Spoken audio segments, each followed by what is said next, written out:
Spring is fun. Yeah, don't get used to it. Don't jinx it. What will be, you know? Set.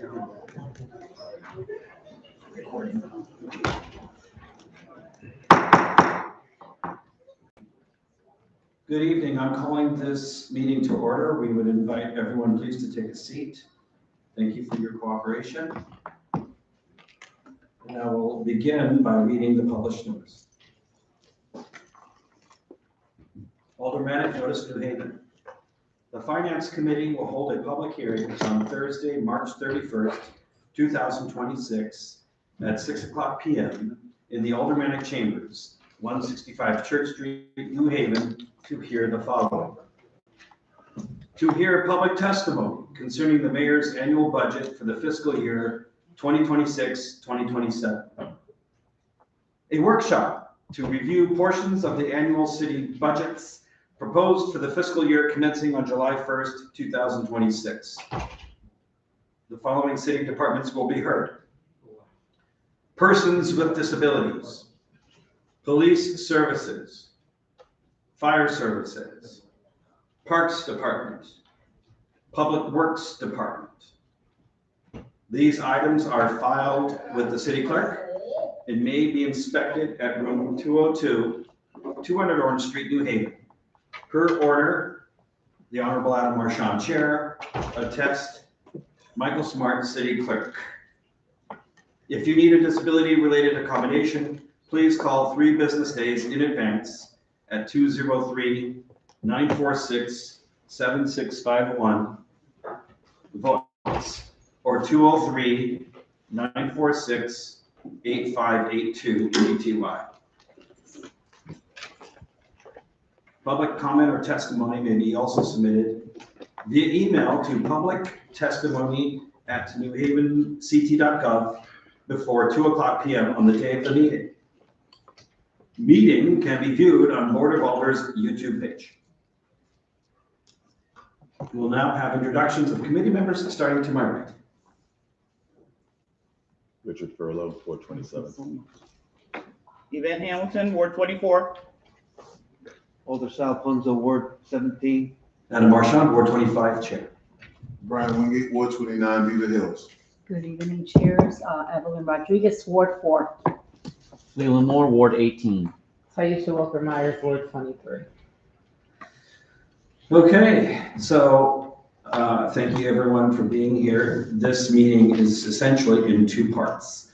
The first part is the public hearing, and the second part is a group of departmental budget workshops. Both parts of the meeting are open to the public. I didn't get that. And you're welcome to stay for the duration.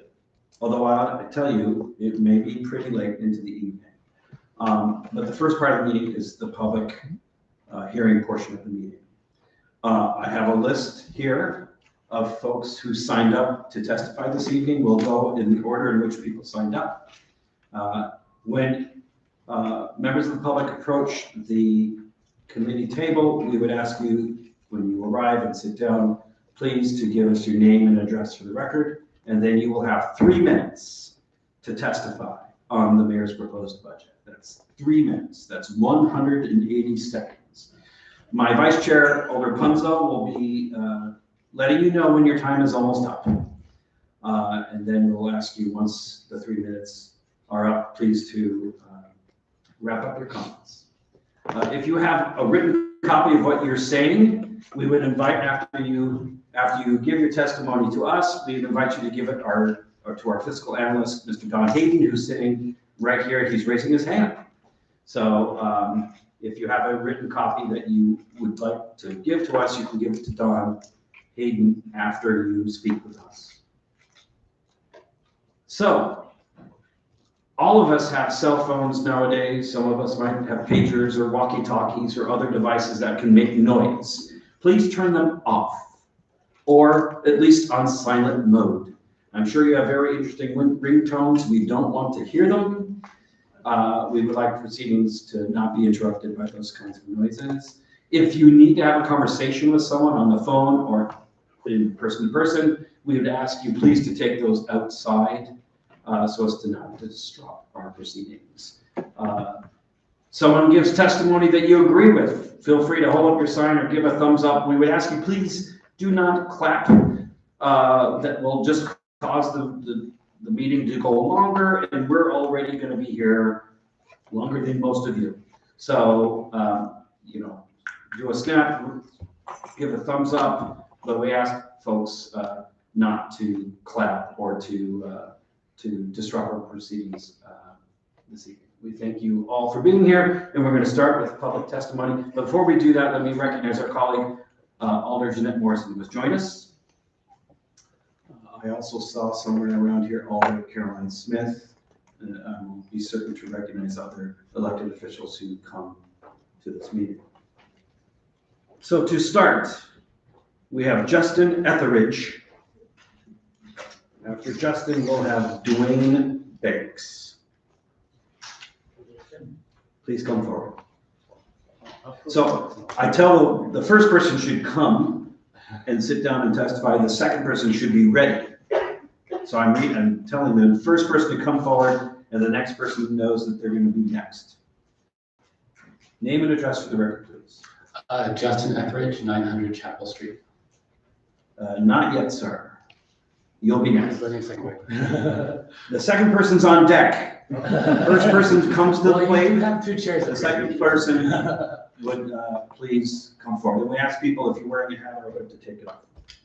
Name and address for the record, please. Justin Etheridge, 900 Chapel Street. You have 3 minutes.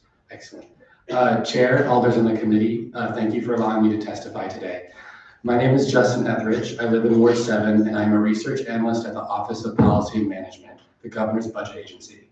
I study criminal justice reform. I don't make budget decisions, but I make recommendations for social services people need, and because they cost money, they are usually denied. I share that story because I know what it looks like to live inside a government's covert austerity designed to protect the pocketbooks of the ultra-wealthy. That same story is playing out here in New Haven. We live in a city with a $44 billion educational institution in its borders and mold in its public schools. And the reason for that is simple. Yale does not pay what it owes. Yale's charter traces back to 1701, when it was created by a territorial government which derived its power from a charter granted by King Charles II. Yes, the one hidden in the oak tree in Hartford.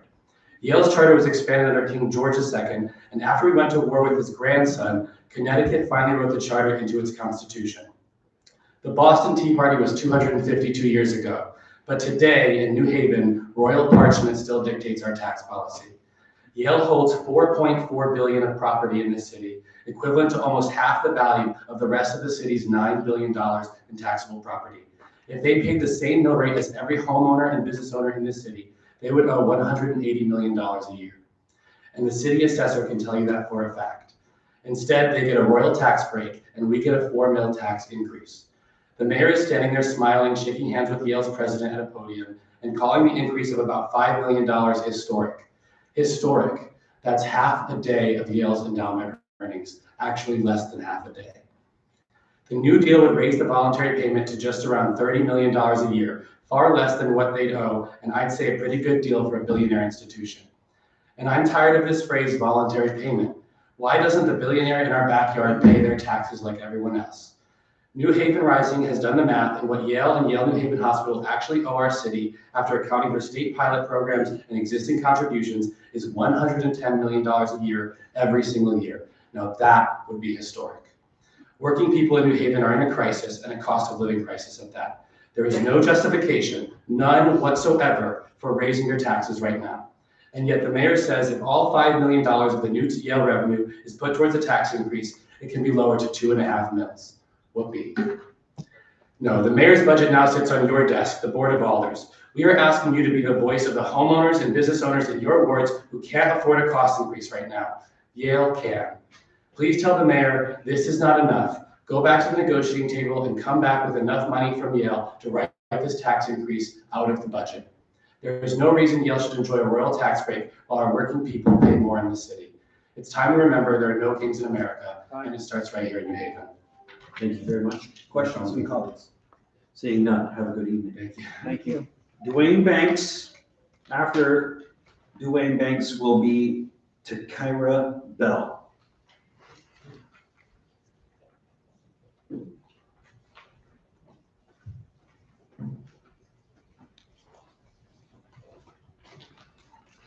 Good evening. Name and address for the record, please.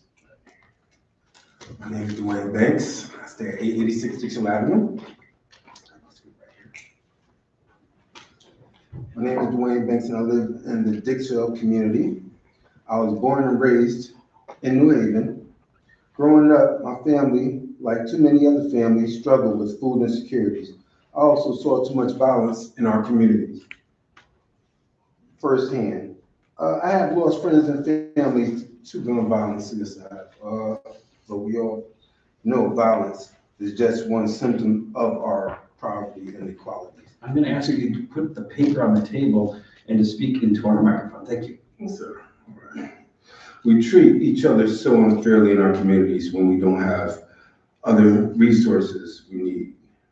We have been underfunded and underinvested for decades. Gary Winfield put it like this: equity requires revenue. There are so many things our community needs to break the cycle of violence and poverty. We need safe, affordable housing. We need good union jobs. We need health care. We need youth programs, food assistance. The list goes on and on. But the great injustice we see today is that our revenue is being used to subsidize wealthy institutions instead of being invested in solving these problems. Yale and the hospital took over $1 million in taxes break this year alone.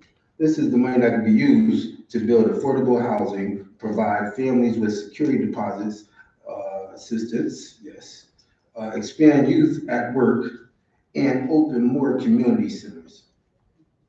Yale has 44.1 billion that makes millions every day in interest over that money. Yale can afford it.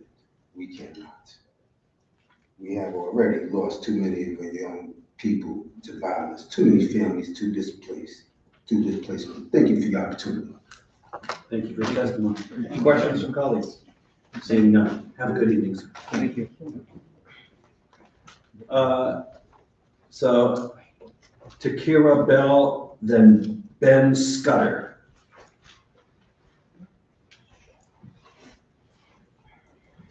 Good evening. Name and address for the record, please. My name is Takira Bell. I live at 310 Shelton Avenue, in New Haven, Connecticut. Yes. I organize my community with New Haven Rising, and I fight for a future where billionaires don't poison us for profit with Sunrise Movement New Haven. I'm here to support adding the Office of Climate and Sustainability into the city's budget to help communities like mine that are disproportionately affected by climate change as we struggle in this affordability crisis.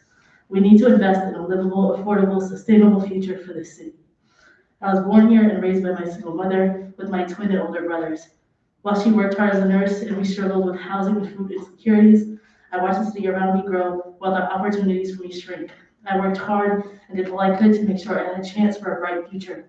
While dealing with insensitive teachers from other cities, asking if I had alarm clocks at home, I kept straight A's. Through sleeping in my mom's car, I participated in talented and gifted programs through the public school that enriched my mind in the outdoors. I left the memory of staying in motel rooms during the holidays to eagerly participate in youth programs that got me involved in cleaning and advocating for my community and put money in my pocket. Now those accomplishments make no path for success, and most, if not all, these programs have shut down or downsized by more than half. The only growth I see around me today is that of Yale getting richer while the young people like me grow up in struggles. Mayor Elker says, let's be realistic. So instead of perpetuating inequality and inequity and pushing working class families out with bad deals, Yale could break the cycle by paying their fair share in taxes and broadening the city's reach to the residents' real lives. The Office of Climate and Sustainability has the potential to bring the city of New Haven into a future where locals are not pushed out for the sake of development. We need to fund climate resilience and remediation efforts through energy efficiency and affordable housing, secure jobs and hire locals and youth centers with energy efficiency and affordable housing, secure jobs, and hire locals and youth centers with opportunities that educate us on how to be true stewards of our land. Climate justice is the thing that will empower us into affordability instead of having us all here fighting for scraps year after year. 1 minute. As the current biggest employer and landowner of New Haven, Yale should have vested interest in our city's health. Instead, we have seen an 11-year age gap in life expectancy between my neighborhood of New Hallville and the wider, wealthier Prospect Hill at its borders.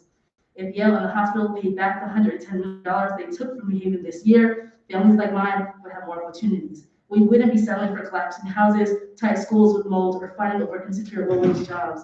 Yale needs to set the standard and pay what they owe to our city. We deserve the long, bright futures the Office of Sustainability has the potential to bring our communities. You all should agree on that. It's time we stop acting like we don't know where our city's money is going and start redirecting it. Thank you. Thank you. Questions from colleagues? Seeing none, have a good evening. Ben Scudder is next, followed by Adrian Hook. Good evening. Name and address for the record. Good evening, Ben Scudder. I live at 251 Lawrence Street, and I teach at 175 Water Street, a high school community. I'm going to talk about a few things today. You've heard folks talking about climate change, talking about Yale. I also want to talk about schools for a minute here. On the climate front, OCS, Office of Climate and Sustainability, it seems like a no-brainer to me. They're bringing in millions of dollars worth of grants. They're paying for their own job, right? Like, let's move that from ARPA over to general funds. ARPA money, I understand, COVID was a temporary problem. Climate change is not. We need to make sure this is something we're funding long-term. Imagine in New Haven being a city that went backwards on climate change. I can't imagine trying to explain it to my students why we would do that, why we get rid of this office. So I hope you're all on the same page, but I would implore you to make sure we keep OCS going. On the schools front, I'm a public school teacher. I'm sure, been at events recently, you've heard kids talking about leaky roofs, moldy classrooms, broken technology, right? It's not a secret that our schools are going through it. And I know everyone here needs more money, right? We need more money for food assistance, we need more money for schools, we need more money for OCS, all of it, absolutely. And we're also all on the same team, right? All of those people are asking for money to support our most vulnerable residents in New Haven. So I think instead of trying to figure out, okay, should we pull money from this thing or that thing or other thing, we've got to look around at where the money in the city is. You've heard everyone say it over and over and over again, right? It's Yale, $44 billion. So I've been up to the Capitol a few times lately trying to talk to folks up there about the ECS formula and getting more state money for our schools. And we definitely need to do that. And when I go up there, they say, oh, you got to talk to the Board of Alders. You got to talk to the Board of Ed, make sure they're spending the money responsibly, right? They want to pass the buck just like everyone. And what I say to them every time is, both things can be true. Sure, we got to hold the Board of Ed accountable, and I'm glad we have a public itemized budget coming out here that we can look at. But we also need more money from the state. Of course we do, right? The same thing can be true here. We can say we need more money from the state, but also say, hey, we got to do better locally to use the money we have and get more money from places like Yale. I'm going to the Capitol to talk to folks up there about inflation, saying, hey, you can't give the same amount to schools every year and expect it to go as far as it did 10 years ago. Same thing going on here. If Yale's giving us a fixed amount every year, well, 5 years from now, that's not doing as much. I think we've got to be holding them to a higher standard. Let's index that contribution to inflation. Let's make sure it makes up for the amount that we're missing out on taxes. They can afford it. They're making $12 million a day in interest on that endowment. When they pay for their operating costs, that's $6.5 million left over every day. So when they say they can't afford it, I don't know what they're saying. Thanks. Thank you. Questions from committee members? Seeing none, have a good day. So next will be Adrian Hook and then Osman Goni Raju. And while Adrian comes forward, I want to already recognize Alder Caroline Smith, who's here, and Alder Christine Kim, who is here, Alder Sarah Miller, who is here. Okay, you have a team presentation. Well, Or you're next. yes, she will be coming next. While I start my speech, my fellow organizer Taylor's she has a couple handouts for you all on the finance committee. Okay, well, let's get that piece of paper. Hold on just a moment. Yes, we just had a rally at 5:30 where we presented our annual Fossil Fools Awards in honor of April Fool's Day. But this is our first ever out of the 4 years we've been doing it, and we have a positive award, and it goes towards the Office of Climate and Sustainability for not fooling around when it comes to climate change. Thank you for that information. Name and address for the record. My name is Adrian Huck, and our business address is 608 Whitney Avenue, New Haven. I'm the co-founder of the New Haven Climate Movement Youth Action Team. We're pleased that our group's Transportation Transformation Resolution passed by the Board of Alders last fall, committing our city to several objectives grounded in cutting emissions from the transportation sector 25% by 2030. But now we see as the time to invest in implementing concrete action steps that can get us towards those objectives. To make New Haven a more climate-friendly and sustainable city, our specific demands this season are for keeping and funding the city's climate office staff, funding their roles instead through the general fund, and ideally increasing climate staff capacity, running a wide-scale public transit communication campaign in the city to educate the public and increase ridership, and to invest in our city's existing infrastructure for transit, such as through adding bus shelters and signage to make ridership more attractive and enjoyable.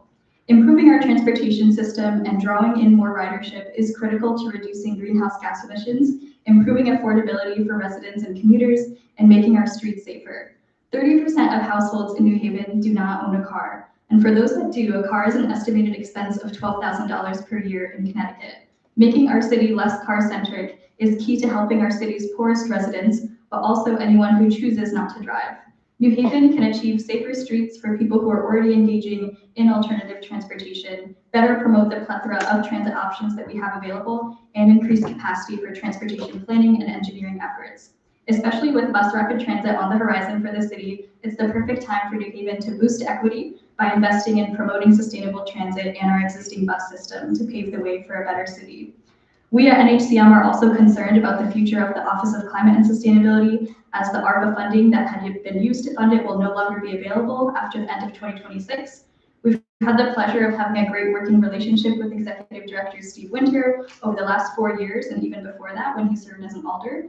We greatly value the work their office is doing to advance sustainability through the city and school system, from purchasing electric vehicles for the city fleet to kicking off student composting programs in schools. New Haven already had sunset its climate office once after grant funding ran out in 2012. Let's not make the same mistake this time in 2026. Finally, NHCM is also a member of the Yale Fair Share Coalition. We recognize there are many urgent priorities in our city. We deserve to be able to fund climate action, social services, food assistance, robust public transit, and more without pitting our causes against each other. So I want to reiterate New Haven Rising's demand that New Haven deserves a larger annual contribution from Yale. We need this institution to pay its fair share to our city so we can invest in a safer, climate and sustainable future for our present and for future generations. Thank you. Thank you for your testimony. Questions from colleagues? Seeing none, have a good evening. Thank you. Thank you. Next on the queue is Usman Goni Raju, followed by Taylor Fribber.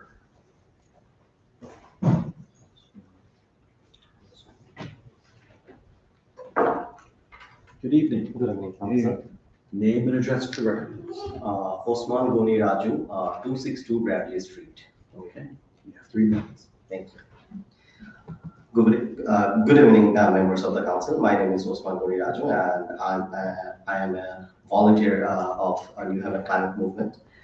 I come from Bangladesh, a country on the front lines of climate change, where rising sea levels, flooding, and extreme weather are already displacing millions of people and reshaping their lives. For me, climate change is not just something that I have studied or studying now. It's something I have seen, experienced while growing up. I witnessed how vulnerable communities struggle to cope with floods and environmental uncertainty through my work in climate change. Those experiences are what drive me to speak here today. In New Haven, climate change may look different, but what I want to say is the risks are just as real. Stronger storms, rising temperature, increased flooding, and like back home, the most vulnerable communities are often the most affected. We have a responsibility to act now by investing in clean energy, strengthening infrastructure, prioritizing climate justice. New Haven is already doing a lot, and New Haven can be a leader in building a more resilient and equitable future in climate change. I urge you and the New Haven City Council to take more bold and immediate action, because the cost of inaction is far greater than the cost of change. Thank you so much. Thank you for giving me the opportunity to speak here today. Thank you for speaking. Questions from committee members? Seeing none, have a good evening. Good, thank you. Next on the list is Taylor Furr, followed by Meredith Polk. Good evening. Hi, good evening. I'm Taylor Furr. My address is 319 Mansfield, New Haven. I just want to thank you all for your time today. I'm here on behalf of New Haven Climate Movement and as a member of the New Haven community. I ask you to fund the Office of Climate and Sustainability. Now it is more critical than ever to prioritize our climate, as the federal government is repealing critical environment regulations and defunding efforts, while people here in New Haven are experiencing increased environmental and public health risks. It is a time that you all can stand up and show that you care about our community and fund the Climate Office to prioritize an affordable, equitable, and sustainable present and future that ensures reliable and robust public transit, environmental education opportunities, and clean air and water for all of us here. Thank you. Thank you so much. Any questions from colleagues? Seeing none, have a good evening. Meredith Polk, followed by Ginger Chapman. Good evening. Good evening. My name is Meredith Polk, and I live at 149 Fountain Street. I'll keep it short and sweet. I'd like to second everything that my fellow New Haven Climate Movement members said, and request that you all fund the Climate Office, as well as support improving and increasing public transit options, and supporting climate change efforts in the city. Thank you very much. Thank you. Questions from colleagues? Seeing none, have a good evening. So Ms. Ginger Chapman is coming forward. After her will be Lee Cruz. Good evening. Good evening. My name is Ginger Chapman, and I live at 288 Ogden Street. I'm testifying in support of funding the Office of Climate and Sustainability, and I'm the former director of the Yale Office of Sustainability and the current member of the Climate Emergency Task Force. And there are many, many reasons to cite for my support, but I will focus on the great work the office has initiated to combat air pollution. I attended graduate school and raised my family in New Haven. As has been noted, much of New Haven ranks in the 95 to 100 percentile nationwide for air pollution exposure. My daughter has asthma, and I often wondered how much the poor air quality in New Haven contributed to it. And she's not alone. Air pollution is dangerous to the health and well-being of everyone in this city. So I will briefly note a few of the projects that the office has been instrumental in securing grants for and guiding their implementation over the last 3 years that reduce air pollution and associated greenhouse gas emissions. First, the $9.5 million grant from the EPA Climate Pollution Reduction Grant Program that's energizing Union Station and 1,000 affordable housing units nearby with carbon-neutral geothermal network. This network will allow the project to avoid being powered by the burning of fossil fuels and thus avoid causing air pollution. In addition, 2 projects that divert food waste from the waste stream, $3.3 million materials management infrastructure grant and a $300,000 USDA compost and food waste reduction grant. Both these are important as diverting food waste helps prevent significant pollution. According to Project Drawdown, reducing food waste and expanding food recovery are among the most significant climate actions. Finally, I just wish to cite the office's impactful work to promote solar energy in New Haven, including 2 solar parking canopies and 1 landfill array that are currently under construction. The New Haven Solar for All campaign, which increases access to the cost savings and environmental benefits of solar and energy efficiency for all homeowners, regardless of income and credit rating. Solar power allows less dependence on energy produced with fossil fuels, meaning less air pollution and greenhouse gas emissions. So I urge you to approve funding for the continued operation of the Office of Climate and Sustainability so New Haven can continue to reduce air pollution and thereby promote the health and well-being of all New Haven residents. Thank you. Thanks. Thank you. Questions from colleagues? Seeing none, have a good evening. Lee Cruz is next, followed by Andrew Geary.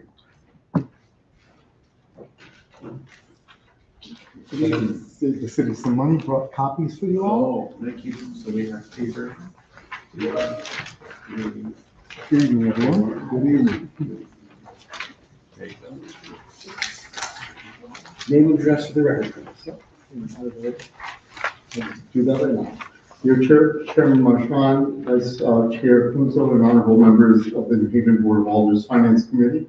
My name is Lee Cruz. I reside at 29 Clinton Avenue in New Haven. I'm the parent of two boys, a resident of Ward 14 in Fairhaven, and a volunteer member of the New Haven Free Public Library Board. I'm here this evening to speak in support of the New Haven Free Public Library proposed fiscal year 2026-27 budget for $5,709,877. New Haven Free Public Libraries are essential institutions. They are places where knowledge is shared freely and where residents of all ages and backgrounds come together to learn, connect, and grow. Last year alone, more than 420,000 people walked through our doors, not just to borrow books, but to access computers, apply for jobs, attend programs, participate in civic life. These numbers tell a simple story. Our libraries are being used and they are needed. Yet despite growing demands, the library fund continues to fall short of the city's longstanding commitment to allocate 1% of the general fund. In the proposed fiscal year budget, the library receives just 0.76%. At the same time, costs are rising across every area of operation, from books and digital materials to security, utilities, and information technology. The library has met many of these increases by relying on grants and donations, but that approach is not sustainable. One clear example is our collections.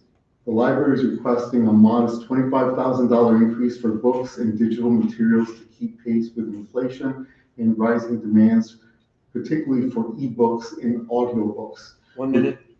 Which has been a 28% increase this year, which has seen a 28% increase this year. Families and readers experience the impact of underfunding through long wait lists and delayed access to new titles. This is not an abstract budget line. It directly affects how residents experience the library. Contractual services tell another story. Increased cost in terms of the city's living wage, utilities, library systems that have already forced reductions in security in the past year. As visitors continue to grow and services expand, adequate funding for cleaning, security, utilities is essential. Finally, as our libraries become more dependent on technology, the need for skilled IT support is growing significantly. The proposed reclassification of two positions reflects this reality that modern libraries services depend on reliable technology. Just two more sentences. Our libraries are where children discover the joy of reading, where adults build new skills, and where our community learns about itself. But we cannot sustain this work without a budget that recognizes both costs and growing demand. I urge you to support in full the library's budget and to recommit the city's promise of funding our libraries at 1% of the general fund. I thank you. Thank you very much. Thank you. Thank you. Questions from colleagues? Seeing none. Have a good evening. Thank you.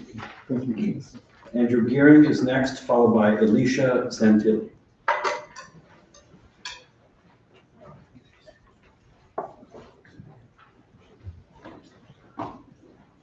Good evening. Good evening. My name is Andrew Gearing. I live at 43 Harbor Close. Chair Marchand, Vice Chair Punzo, and honorable members of the New Haven Board of Alders Finance Committee. I'm here tonight in my capacity as President of the Board of Directors of the New Haven Free Public Library to express my strong support for the library's proposed budget for the upcoming fiscal year. As you all know, our library has many more needs than are reflected in the current budget. The library is continuously being asked to expand services to meet the needs of the community, and rightly so, but it is not being provided with the resources to meet those needs. For instance, the library needs significantly more funding for contractual services in order to cover recent increases to the city's living wage and maintenance fees, and to address the general aging and deterioration of our library's buildings. Contractual services include security, cleaning, pest control, and utilities. Fully funding these services is vital to the library's ability to safely and effectively maintain facilities to serve the community. As with many of our city's public buildings, all of our libraries are experiencing a general physical deterioration. Ongoing facilities issues, including water intrusion due to leaky roofs and faulty lights due to outdated electrical panels and wiring, are only getting worse.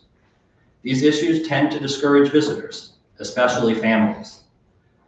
The limited maintenance funds the library has have to go to emergency repairs, leaving little left over for general maintenance and upkeep, let alone any improvements. I understand that it's not a capital year, but the more the city allocates to maintenance costs and contractual services as an operational expense every year, the less the taxpayers will ultimately have to pay for massive repairs as a capital cost. So I'd ask you to take that into consideration for this year and for future years.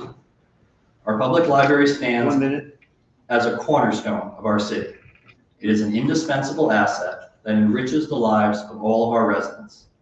Your ongoing support in strengthening our library and its services is deeply appreciated, but more is required.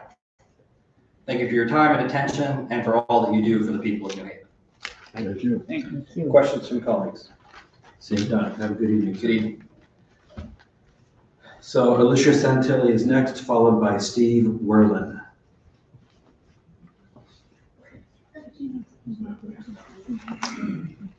Let's just take a moment to get the handouts out to everybody.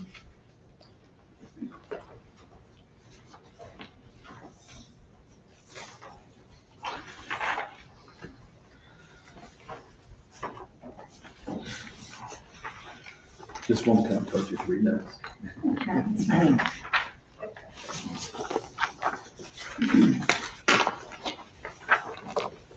Okay, name and address for the record. Hi, Alicia Santilli. I live at 235 Woodward Avenue in Ward 18. Thank you very much, members of the Board of Alders, for allowing me to testify tonight. I've lived in New Haven for more than 20 years. I also serve as one of the chairs of the New Haven Coordinated Food Assistance Network, or CFAN.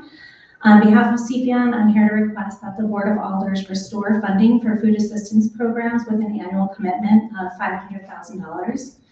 Last year, the Board of Alders demonstrated its commitment to fight hunger in our community by allocating almost $500,000 to CFAN and its member organizations through a combination of general fund dollars and community development block grant funds. Unfortunately, this funding isn't reflected in the 2026-2027 budget. Over the past year, these funds went to extremely important initiatives in New Haven. Some of them are outlined in the legislative agenda that we passed out to you. The funding went to about 2,200 family members in New Haven Public Schools to provide groceries during school breaks when they don't have access to school meals. The funding went to $165,000 went to food pantries and soup kitchens around New Haven to provide food for folks. And the funding also supports SNAP outreach workers at multiple pantries across New Haven. You might be aware that SNAP is under attack right now. In a city where 24% of residents reported food insecurity in 2025, this is well above the statewide average of 16%, this funding is extremely vital. People in New Haven depend on a patchwork of support to get their food, either through SNAP and also through our food assistance programs, which are a very fragile network of organizations across the city. 22% of New Haven residents depend on food pantries and soup kitchens across our city. So again, it's vital to restore this funding. As you can imagine, with the attacks on SNAP at the federal level, we expect food insecurity rates to continue to climb in New Haven. We'll continue to be excellent stewards of this funding, ensuring that people who are hungry are provided with food. As many of my friends and witnesses to hunger often state, it's a basic human right.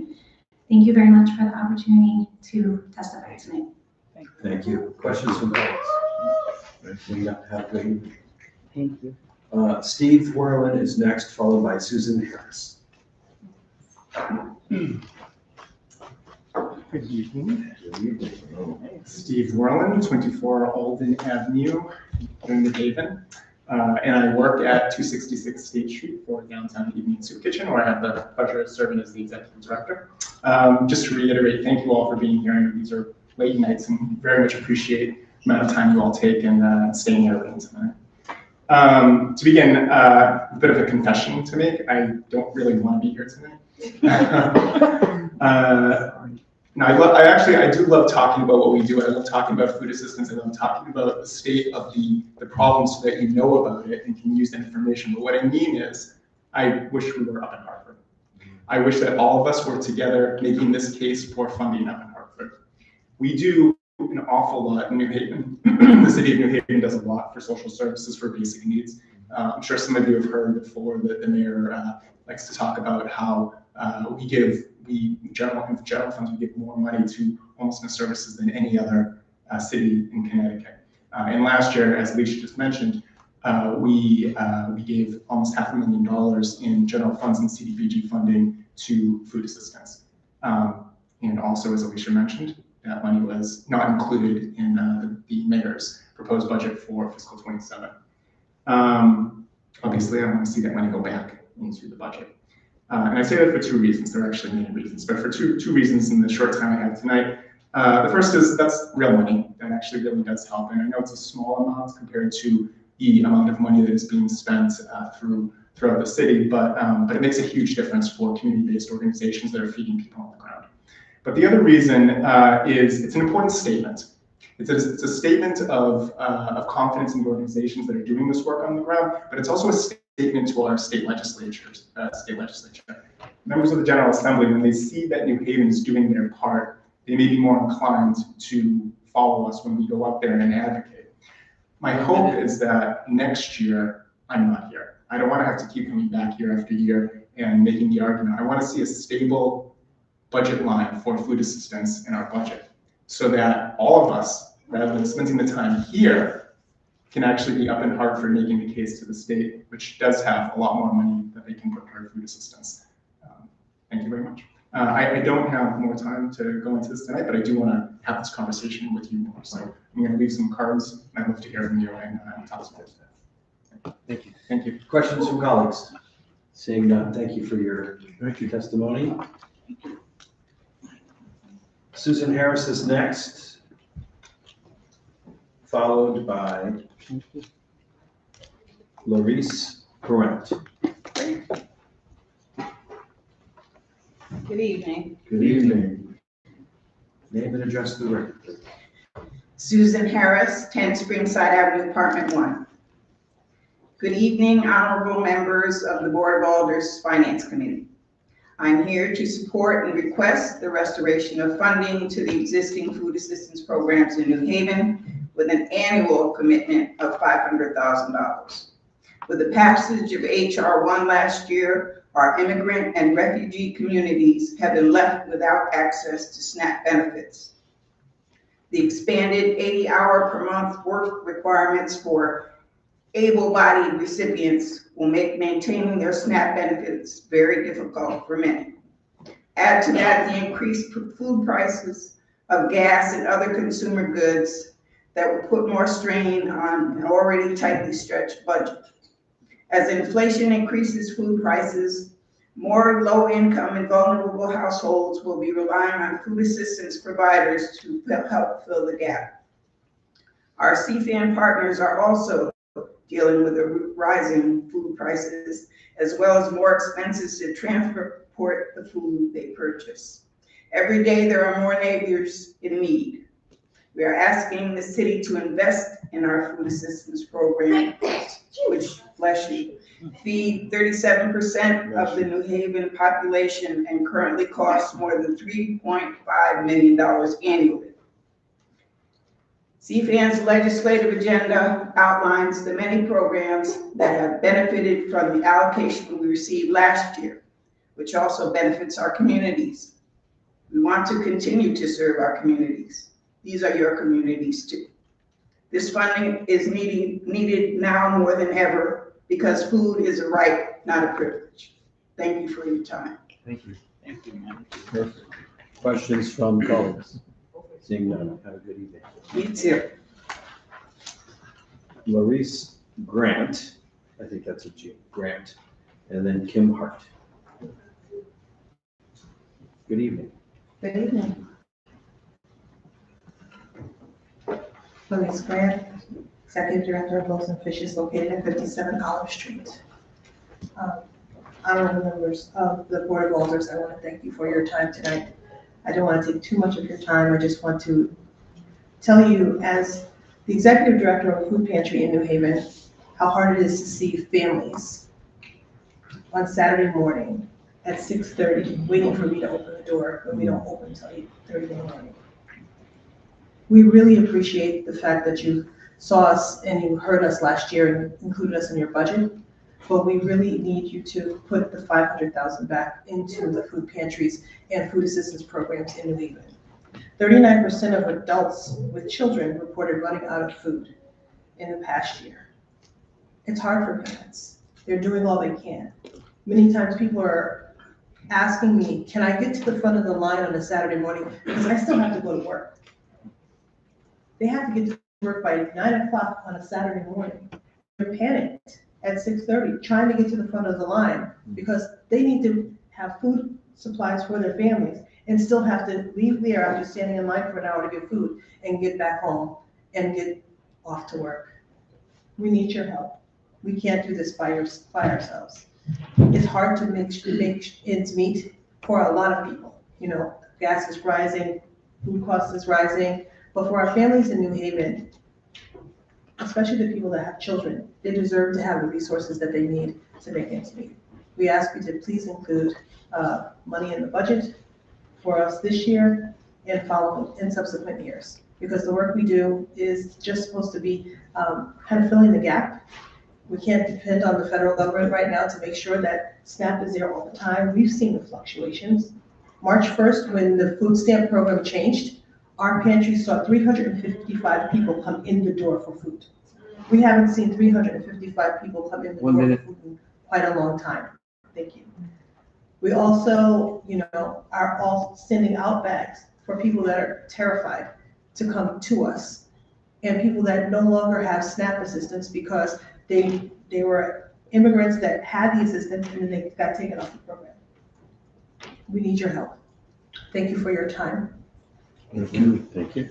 Questions from colleagues? Seeing none. Have a good evening. Thank you, you as well. Kim Hart is next, followed by Harvey Feinberg.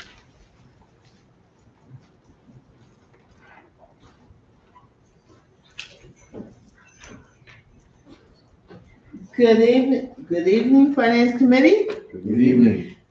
My name is Kim Hart, and I reside at 1456 Ella T. Grasso. 1456 Ella T. Grasso Boulevard, New Haven. If that is my order for the past 6 years, good to see you.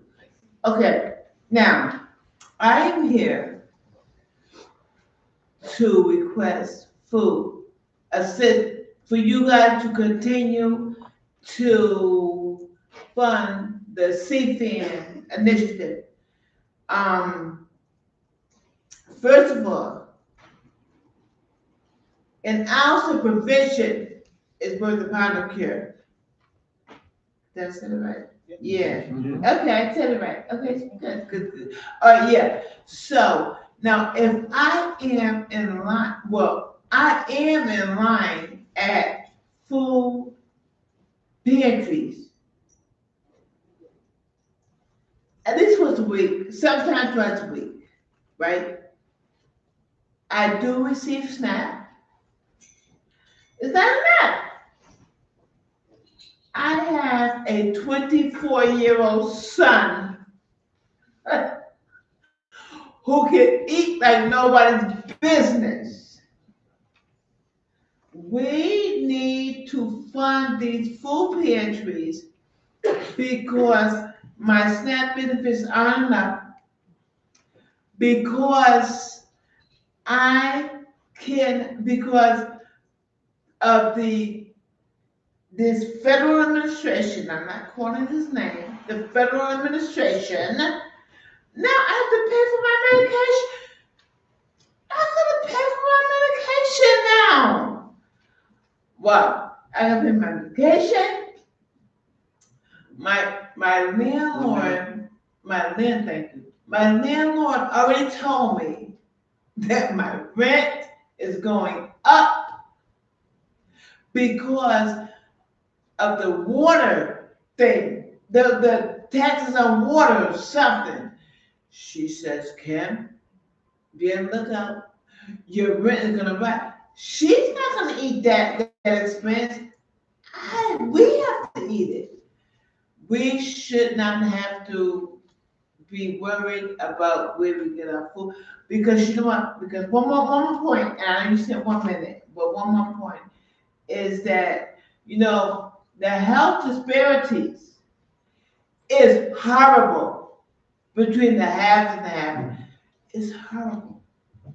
And because I live in poverty, I should have, my life expectancy is way lower than people who have. Thank you for your time. Thank you. Questions from committee members? Thank you for that. Thank you. Good to see you.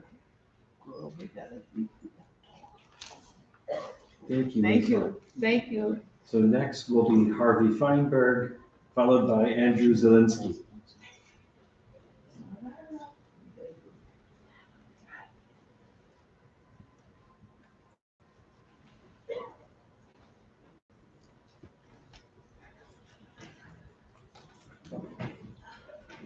Good evening, sir. Good evening. Name and address for the record. I'm Harvey Feinberg. I live at 189 Westwood Road. The Parks Department now has a superior leadership team. I believe that the director and his associate directors have submitted a carefully thought out, responsible budget proposal, and I strongly encourage you to fully fund this request. The proposed budget considers new responsibilities facing the department, such as the Farmington Canal extension to the Long Wharf. The rebuilding of the Long Wharf will be a future responsibility. The budget is asking for 2 new positions to deal with both the Farmington Canal and preparing for the future. The Urban Resources Initiative has sponsored a series of meetings and distributed a survey to collect residents' opinions.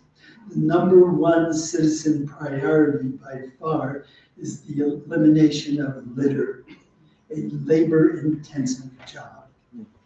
#2 is maintaining superior sports fields. The Parks Department is committed to maintaining safe, properly cared for fields. But again, this effort is labor intensive and has substantial needs. In dollar figures, it's very high. I should not have to remind you that New Haven has lots of parks. You know that well. Some are large, such as East Rock Park. Others are small, such as Kensington Square Park. On the positive side, a recent study of New Haven parks found that there is a park within a 10-minute walk from where residents live. That's very good. You should be delighted. On the other hand, the Trust for Public Land determined that New Haven only spends about $77 per capita for park care and preservation, a relatively low figure in comparison with similar cities in the United States. Another survey says that our operating budget needs substantial improvement. The budget proposal that the department submitted begins the effort to improve the city's expenditures on parks. On the very positive side, the West Rock Nature Center has been rehabilitated, opened last year. This year, they will add a 3rd summer camp. in last year's summer camp, I visited it and it went very well. I'm also pleased to report that substantial improvements are being planned for Lighthouse Park. Time.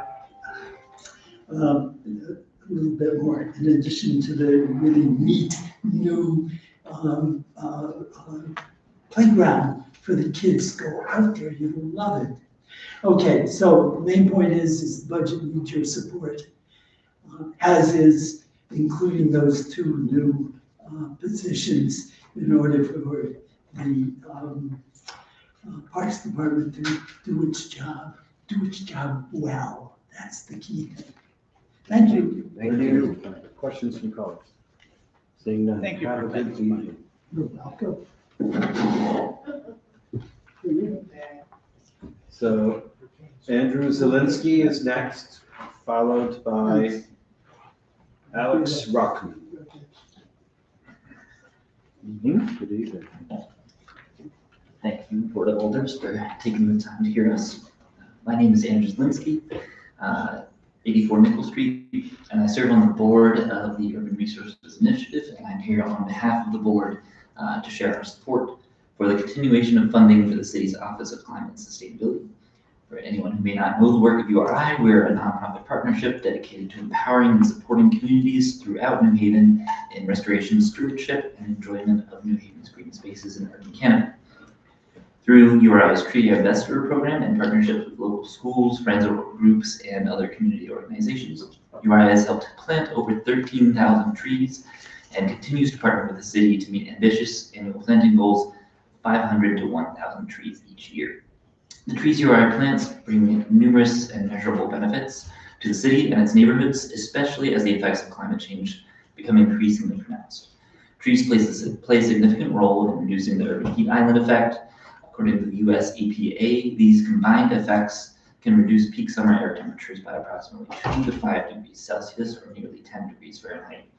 This reduction leads directly to lower energy use for cooling and reduces the risk of heat-related illnesses and medical emergencies.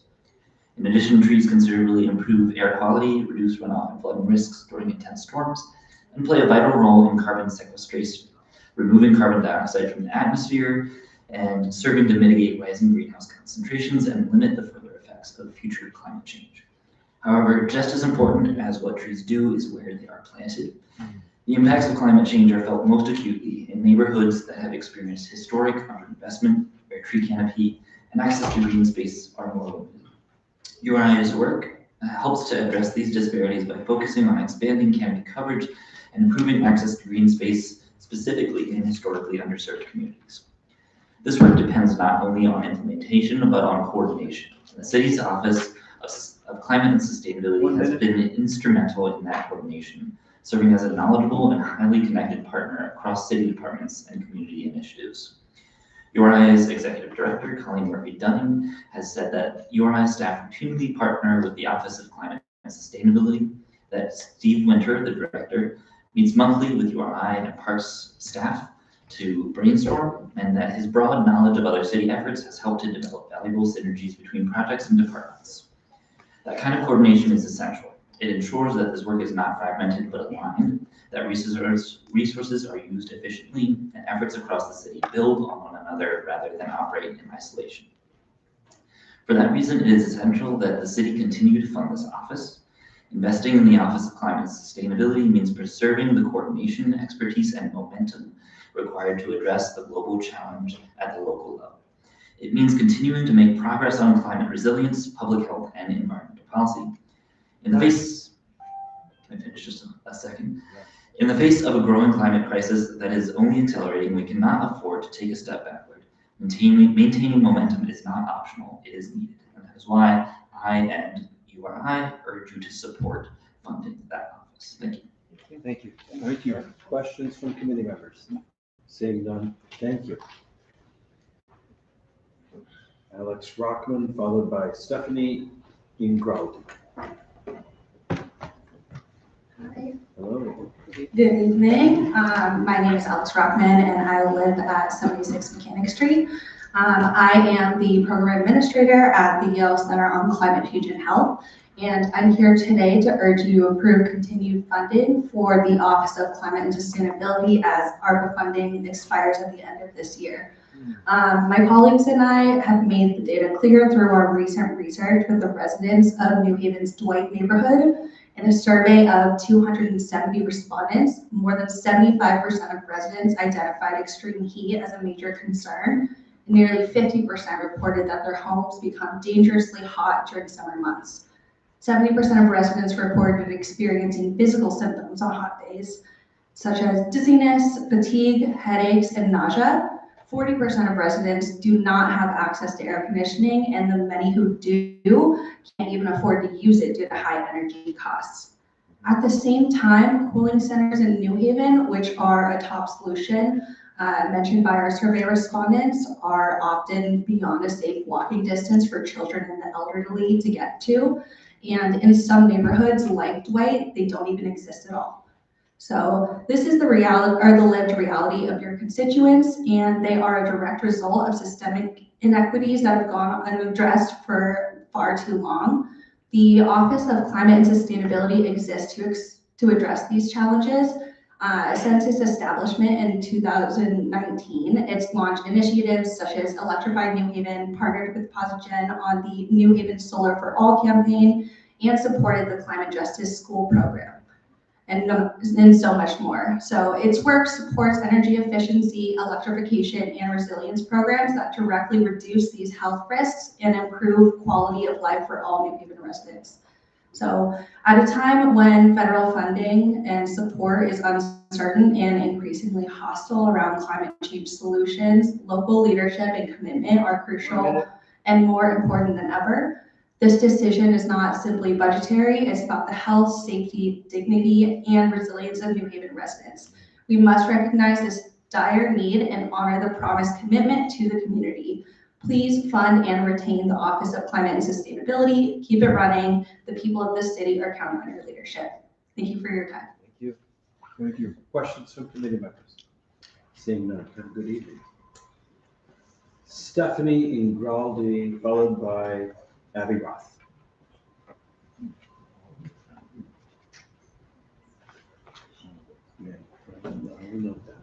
Hi, good evening. Stephanie Ingraldi, I live at 27 Chapel. I'm here today with Sunrise New Haven, and I'm here to voice my support for the Office of Climate and Sustainability. The state of Connecticut has set a goal of achieving net zero emissions by 2050. And to achieve that goal, we need capacity to implement greenhouse gas reduction measures at the municipal level. We need a staff to coordinate with EPA, DEEP, and other federal and state agencies to leverage funding opportunities. And I know that federal funding is a huge uncertainty right now, but I'm hopeful, and I hope that everyone in this room is hopeful, that this is a temporary setback. Speaking of federal uncertainty, it is important now more than ever to really strengthen and fully fund our existing state and municipal programs so that we're not held hostage to this current federal administration. Previous speakers before me have highlighted OCS's accomplishments, and I'd like to do the same. I'd like to highlight one specifically, which the office has secured a $9.5 million grant from EPA to implement a geothermal energy system at Union Station and the neighboring future affordable housing complex. And this will not only reduce the city's carbon footprint, but it will also lower utility costs for end users. And I really want to highlight this affordability aspect. This really highlights why the energy transition and thus the sustainability office's work is so important because transitioning away from fossil fuels is the fiscally responsible thing to do. Renewable energy is now cheaper than traditional energy sources, and as is most relevant now, is more resilient to global conflict. We've all seen how gas prices have gone up since the start of the illegal war with Iran. 1 minute. And as it continues, we'll also see food prices go up as well as the cost to transport them increases and as the price of fertilizer, just a fossil fuel product, increases. So we really need municipal solutions to transition to clean and sustainable energy systems, transportation systems, and food systems to clean our atmosphere, but also to ease the affordability crisis in this city. And lastly, I'd just like to mention that, you know, we shouldn't have to negotiate for what should be a basic city program if, you know, the largest landowner in New Haven was paying their fair share. We should need to fight for a sustainability coordinator in a city that hosts one of the premier universities in the world that has one of the top environmental programs in the world. Thank you. Thank you. Thank you so much. Questions from committee members? Seeing none, have a good evening. Next is Abby Roth, former alder of Ward 7, followed by Julie Bazir. Hi, Abby Roth, 42 Lincoln Street, and thank you all so much for all the time you put in, and you do a very hard job listening to everyone's testimony. There's so many needs in the city, and I will be very brief because a good thing of being low down the list is everyone has already spoken very eloquently on what I wanted to talk about, which is to continue to support the funding of shifting the Office of Climate and Sustainability positions from ARPA funding into the general budget. I know it's very hard to add positions to the general fund budget when you're an alder, but this is sort of, someone said this earlier, in this case, the positions pay for themselves with all the money they bring in and all the work they do that saves the city money, from what was just talked about through electrification, saving on gas costs, to things as small as composting, saving on the cost of processing our trash. And again, as everyone said, with what's happening with the federal government, it's critical that the city steps up and addresses this. So thank you so much for your time. I won't repeat what other people said, but please, I very much hope that you shift the support funding that office in the general fund budget. Thank you. Thank you. Thank you. Questions from committee members? Seeing none. Have a good evening. Julie Bazil, followed by Mark Griffin. Hello. Hi, good evening. How you doing? Name and address for the record. My name is Julie Bazil. I live at 201 Munson Street in Dixwell. So I'm here with the New Haven Climate Movement, and one of the words that came up today was free ridership. And the question is, what are we saying when we say free ridership? We're saying that New Haven has a problem. It's a threefold problem. One, it's a social justice issue that your kids here have equal access to transportation. You have some that have access to cars and can get around. You have some that don't, and then you don't have a reliable transportation system. And the ones that do are typically white, wealthy, and the ones that don't are Black and low income. And two is that you have a environmental justice issue because the emissions from the cars and whatnot, and you have a public health issues, again, from the emissions. So to touch on point one, well, it's a social justice issue.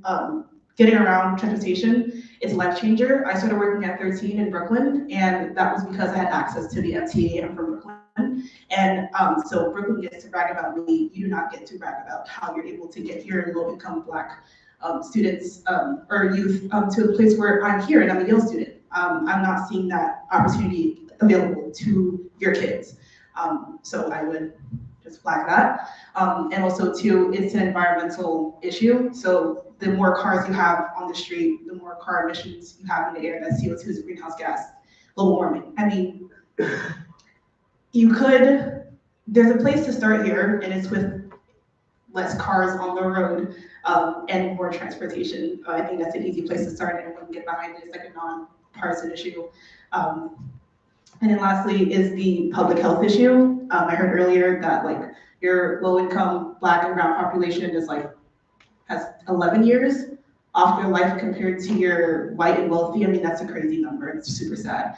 And once again, a place to start. There are many. We're offering, I mean, all your high school students got together, thank you, and provided a solution. It's a simple one. It's one that everyone can get behind who does not want free transportation.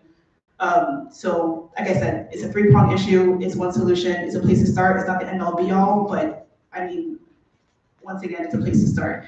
So I implore you that, you have the capacity to do better, and what better place to start than with free ridership.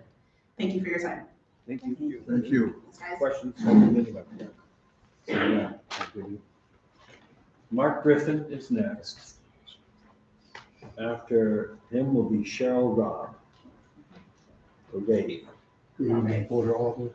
Good evening. My name is Mark Griffin. I'm from Ward 2, 402 Elm Street, right here in the city of New Haven. I'm here tonight on behalf of Witness to Hunger C family. You know, we may have some family members who may not have any food on the table tonight. There's some family children who may not have nothing to eat tonight. I'm asking you on behalf of the committee to restore the $500,000 so we can make sure that children and family immigrants can have something to eat. Because during the lunch, the spring break or the summer break, their children may not have nothing to eat. We got to make sure that they get something nutritious to eat, whether it's broccoli, tomatoes, lettuce. You know, we have children who may go to school hungry, and then by the time they get home, there's nothing on the table.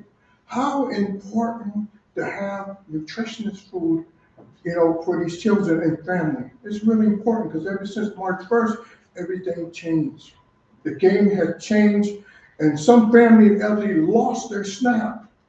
You can't make elderly go to work because even the elderly and the immigrants got to have something to eat, and somebody's child is going hungry tonight.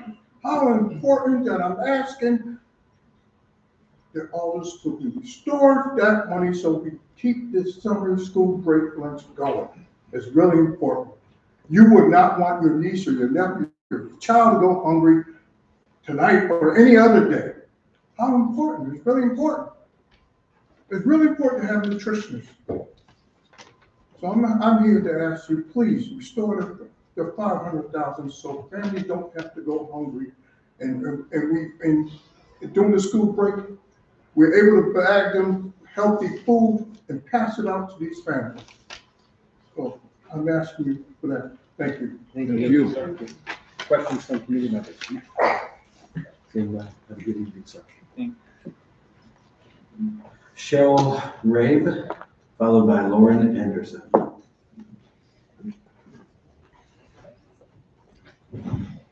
I'm Cheryl Rabe, part of Ward 2, 402 Elm Street, New Haven, Connecticut. You know, I'm from Hawaii. Hawaii, we're not starving back in the days, but you know, you're coming from a beautiful island. You would expect you're not starving in Connecticut, one of the richest places. You know, you got Yale going on here. Why are we starving today? You know, I think CFAN, our Coordinated Food Assistance Network, they help a lot of people with groceries during the summer breaks, the winter breaks, all the breaks. They're helping pantries with supplies, refrigerators, transportation. Bless you. It's sad that you got elderlies, disabled. Even the disabled are starving, believe it or not. They got their food stamps, but they don't have any food, not that much. Their food stamps got cut. I'm one of them. I'm disabled. My food stamps got cut. They once told me I have to go to work. I was terrified. I said, wait, what a minute. 40 hours, 80 hours, what is it? So they wanted me to go to work, and now they said I don't have to. That's a relief. But what about the other people? I'm not comfortable going to sleep and they're starving and they don't have any food on the table. It's really bad. During my time, I worked with Salvation Army. I ring kettles just to bring that extra money on the table. I go to pantries just to bring canned goods. I get 100 and some change a month. That doesn't even equal to what I get a day. When you average it out, I only make $3 a day in food stamps, which doesn't even average to oodles and noodles, but that'll work. You know, I'll eat Spam for the day. I like it. I like it where I come from. But you can't eat that all the time. I'm now pre-diabetic, and all the diabetics out there, you know, it's really bad that they don't, you know, if you don't get that food in you, you can't think for the day. You can't operate properly. Kids are not operating properly. They're probably playing on their phones, fighting in the street. driving their mothers crazy because they don't have food. They don't have food. Elderlies don't have food. My grandpa, my grandma needs to eat. They're 98 years old. My mother, she's 68. She doesn't have food. So I ask you guys to restore $500,000 to CFAN. CFAN has done a phenomenal job bringing that money to the city, getting those people out there working. We got people laid off since SNAP. We even got federal workers laid off. I go over there, they don't help you out of the office no more. You gotta call the 1-800 number. You can't go in there anymore. You gotta tell them you're deaf and blind in order to get an appointment. Yeah, I lied. I had to change my direct deposit, but please restore $500,000 back to CFAN. They need it, and so does the community of New Haven. Thank you. Okay. Good evening, Ms. Rabe. Name and address for the record. Lauren Anderson, 946 Elm Street. Dear Chair Marchand, Vice Chair Punzo, honorable members of the New Haven Board of Alders Finance Committee. As an Edgewood resident, small business owner, literacy specialist, and New Haven Public Library patron and board member, I'm here to express my support for the library's proposed budget for the fiscal year of 2026-27. I'm also here to emphasize that the proposed increases related to increasing collection maintenance costs, contractual services for things like cleaning and expanded hours, and important position reclassifications are modest, essential, urgent, and prudent. They represent the bare minimum needed to ensure basic library services. I'm also here to emphasize on the public record what a low bar we are meeting with this budget. For years, we have been calling for the city to move forward toward funding our library at or above 1% of the general fund, 1 penny for every dollar for the library. This proposed budget allocates only 0.76% of the general fund to the library, which is painfully low compared to that same allocation in comparable Connecticut cities. So Bridgeport, Stamford, Hartford, we're talking 1.3%, 1.4%, 1.6%. People up here tonight have already discussed just rising costs, increasing usage, facilities issues. The reality is that contractual and maintenance services and staffing are huge areas of need for the library. It's been over a decade since the library had 67 full-time positions to serve the city's needs. Today we have 49. 41% of the New Haven Free Public Library staff are part-time with high turnover rates due to low salaries and working conditions where we just struggle to keep really good people here. So really we should be asking what our library needs in order to expand services in response to our city's growing needs, rather than expecting the NHFPL to continue doing more with less than it needs, with nothing but the bare minimum. Right now, the city seems really interested in many things, including empty lots, even contaminated sites. Meanwhile, our existing beloved institutions are really stretched to their limits. We need our public libraries, the city's literal and symbolic circulation systems, fully funded. Please approve the proposed budget with its modest, essential, urgent, and prudent increases for the library, and please ensure a 1% or more allocation next year. We can do better for our public library, and we really, really should, so that it can do its best for all of us here in the city and the residents and children that we know and love. Thank you. Thank you. Thank you. Questions from committee members? Seeing none. Deputy. Next on the list is Basma Elbagori. And there's no one after that, but we'll give people the chance to come forward after Ms. Elbagori. Good evening. Name and address for the record. Yeah, Basma Elbagori, 367 Elm Street. Yeah, I'm coming as a Yale student, current junior, studying political science, as someone who benefits greatly from the city of New Haven and all its incredible resources, restaurants, communities, groups. And yet Yale has underpaid its tax to New Haven time and time again. New Haven is an incredible community that deserves the mutual respect of Yale, especially after a history of Yale exploiting and displacing so many New Haven residents. New Haven disproportionately shares the tax burden to fund essential services like public schools, infrastructure, and public safety. Yale has a responsibility for its social impact, for public service, and to uphold its mission of equity and justice. And yet it is deeply hypocritical when it comes to its relationship with New Haven. This commitment to justice starts locally and starts with Yale paying its fair tax to New Haven. Investing in New Haven is not separate from investing in Yale's future. A stronger city needs a stronger university, one that is more integrated, more equitable, and more aligned with the values it promises. As students, we should not accept a model where institutional wealth coexists with local disinvestment. Thank you. Thank you. Questions so from much. committee members? Seeing none, have a good evening. So that concludes the list of names written down in our sign-up sheets. But if there's anyone else from the public who wishes to testify on the mayor's proposed budget, please come forward. And for a second time, anyone from the public wishing to testify on the mayor's proposed budget for next fiscal year, please come forward.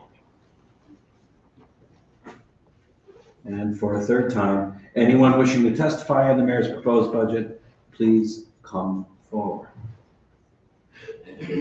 So that will conclude the public hearing portion of this meeting. Before everybody rushes to get out the door, let me announce that the third and final public hearing of the mayor's proposed budget for next fiscal year will be on April 30th. I think that's correct. That evening is the third public hearing on the budget, and we'll hear from the Board of Education that evening. So it should be a very interesting meeting. So we're going to recess for about 5 minutes, and then we'll resume our meeting with the departmental budget workshops that were listed at the beginning of the meeting. And so we'll be back in 5 minutes. Thank you, everyone.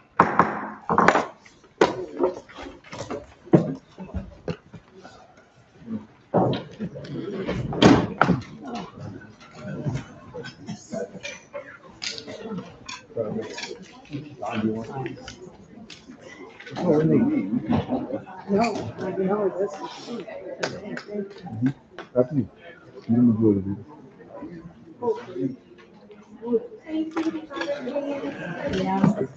Sorry? Do you mind if I bother you during your time? Don't bother. Very quickly and by verifying All right. I would just love to hear how you're feeling about the budget and maybe good responses to this.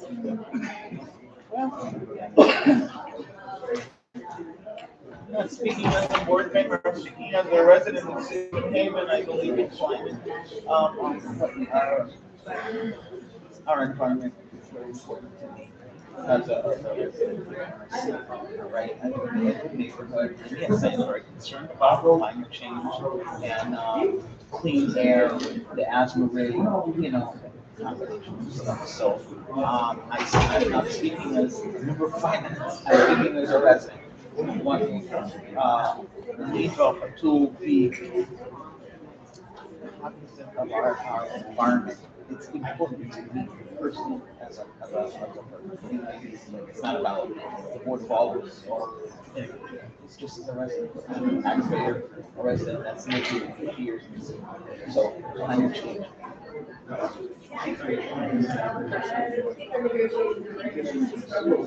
Enjoy the rest of your day.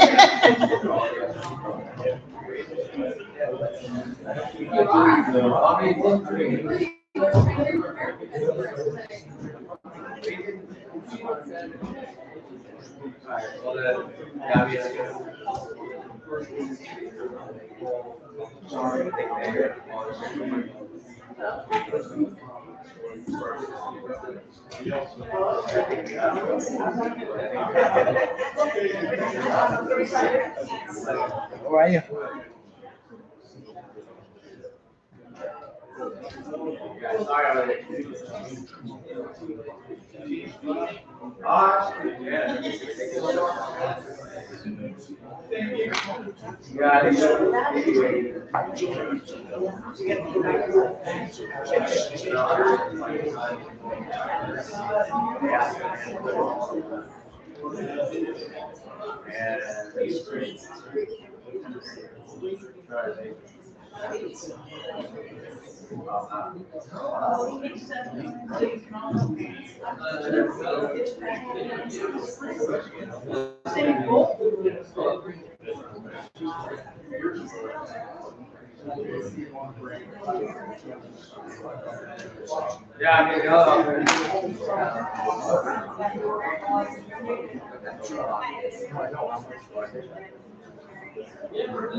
The other wing. Over here. Hold on. I'm recombobulating. 5 minutes to inhale that.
Well,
you know, the public testimony, you know, about on the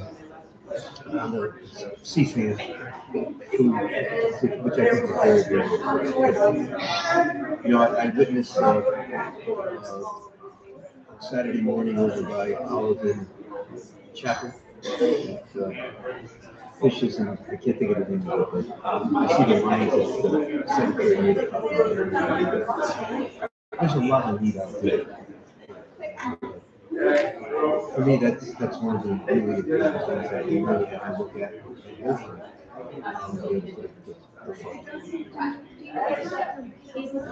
That a lot of discussions into that. A lot of, you have to look at every department, every aspect of the budget, and it's not easy to find if it's there, but I'm sure the committee will look at it very, very. I personally, I think it's very feasible. Anytime. Thank you.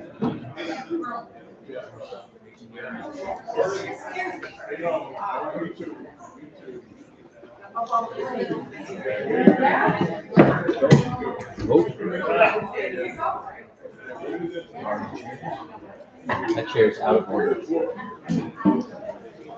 Time 3 minutes.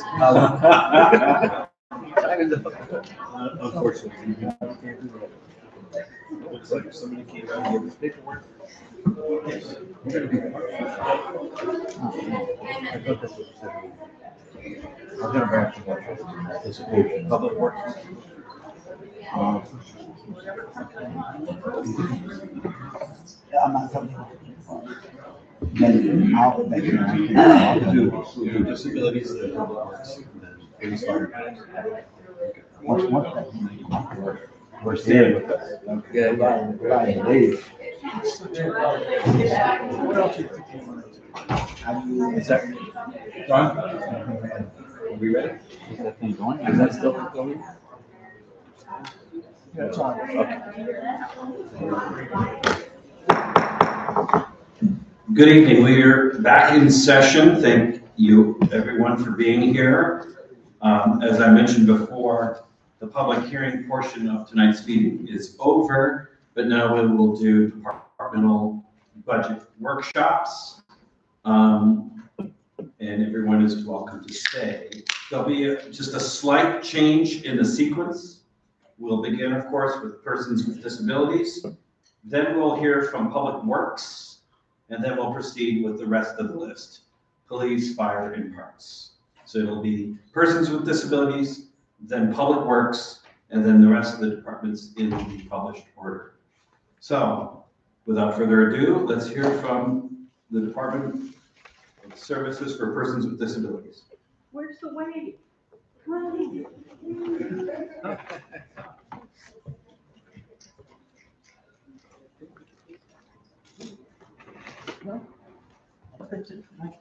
And I'll note that while we were recessing, we received these packets. I assume that's from our Director of Administrative Budget and Grants.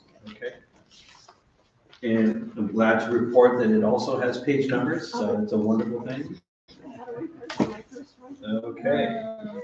And so, and if you have some other document, you can print it out, but if this will be sufficient, then look out for this. Names and addresses for the record, please. Hi, Rod Williams, Acting Corporation Counsel, 20 Lancelot Drive, North Haven, Connecticut.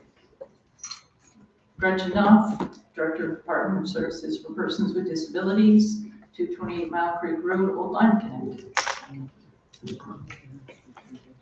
Shannon McHugh, 935 Auto Road, Waterbury, Connecticut. We're all ears.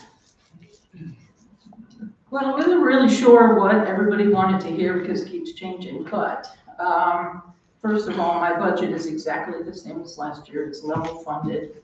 I am the department. My core functions are to be the ADA coordinator and to do consultations with city departments, the Board of Education, and the ADA on about ADA and other disability-related issues.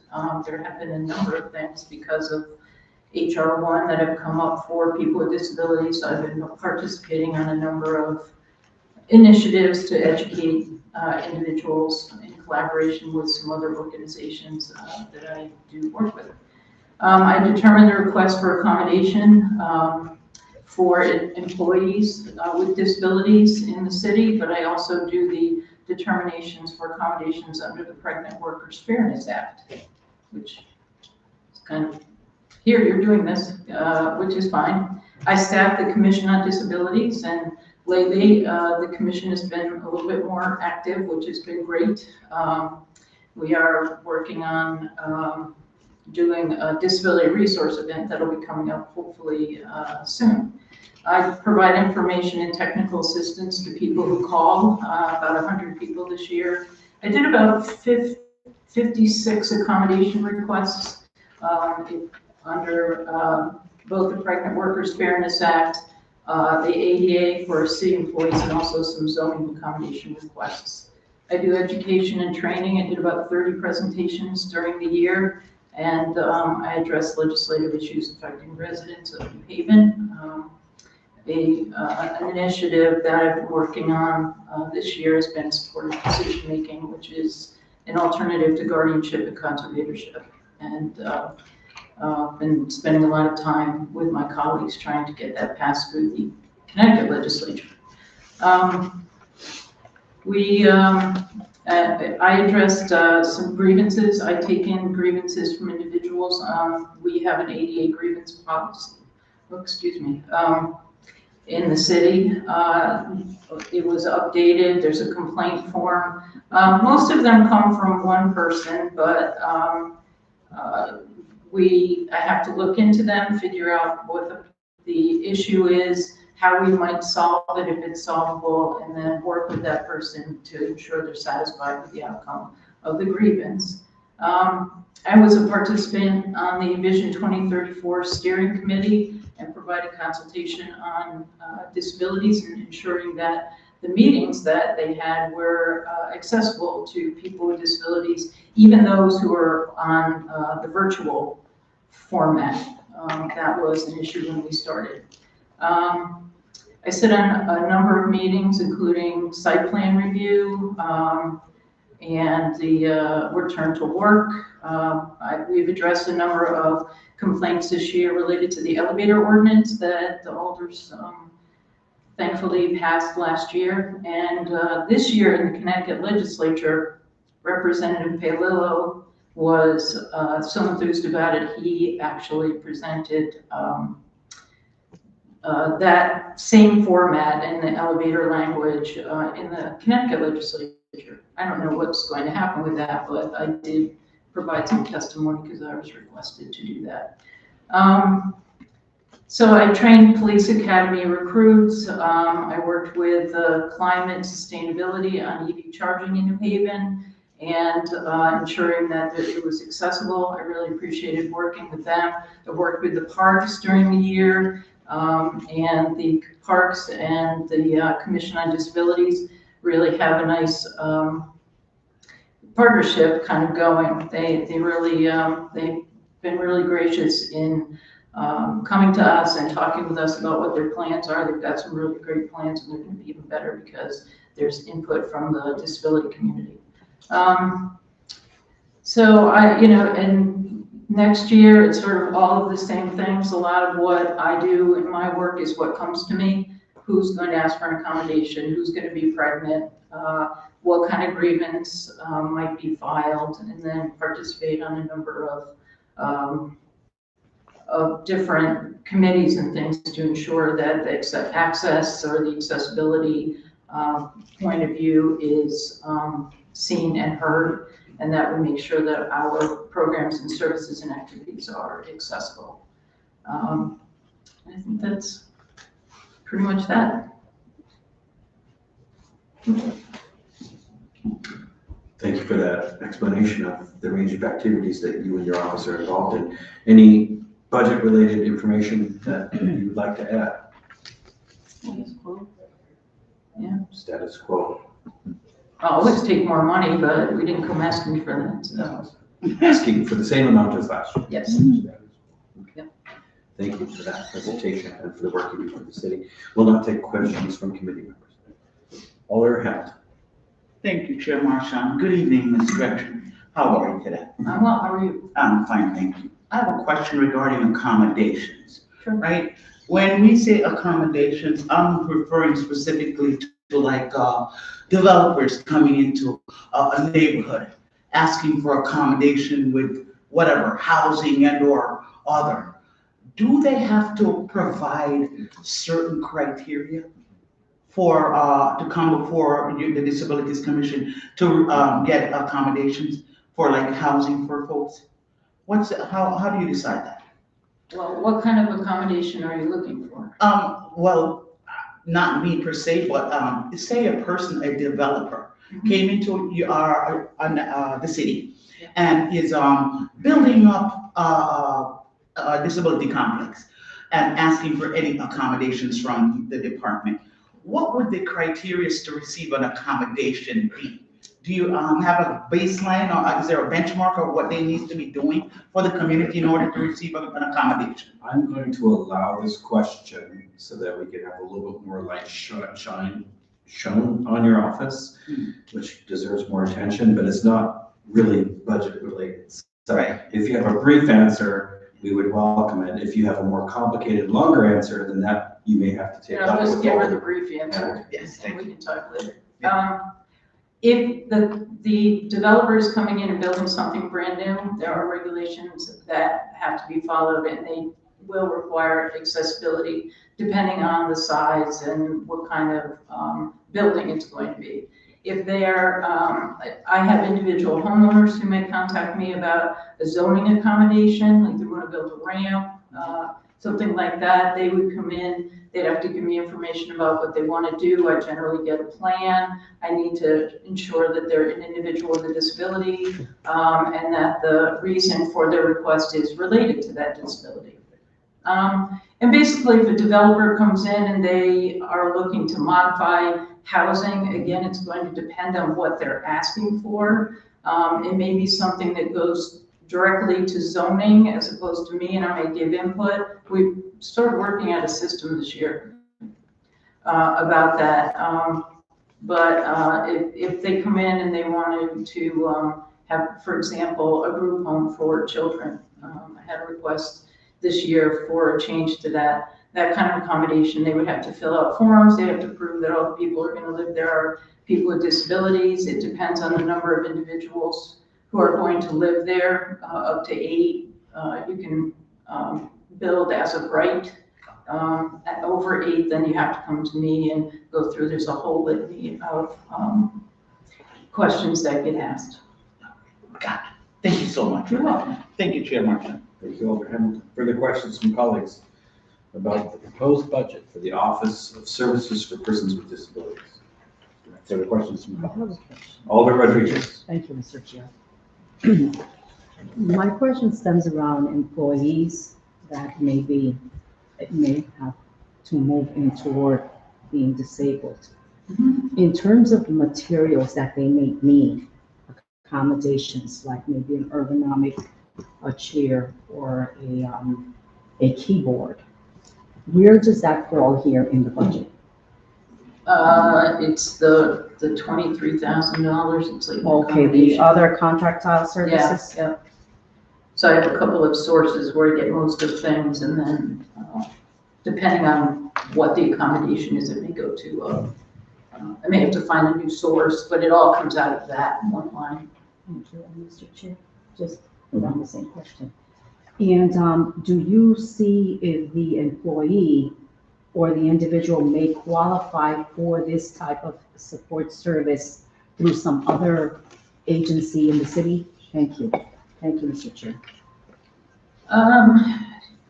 Mostly what I do is if somebody needs a piece of equipment, I try to find out, like, the one time I called and got a stand-up desk because they had one in the budget office. So if I don't have to spend the money, I don't do it, but as the employee with a disability, you have a right to be accommodated, and so I don't delay that. I want people to get what they need, but they also have to give it back when they're done, depending on what it is, but like the stand-up desk would have to come back to me eventually, or ergonomic chair, if the person's had it a few years, I'm not gonna ask for it back. So I just make, those determinations, but. Thank you. Thank you, Mr. Chair. Thank you, Alder Rodriguez. Further questions from colleagues about this important department? Seeing none, thank you for your presentation. Thank you. Happy to talk with any of you at any time about accommodations and disability issues, et cetera. Thank you. Thank you very much. Thank you, Ann. So we'll now proceed with the Department of Public Works.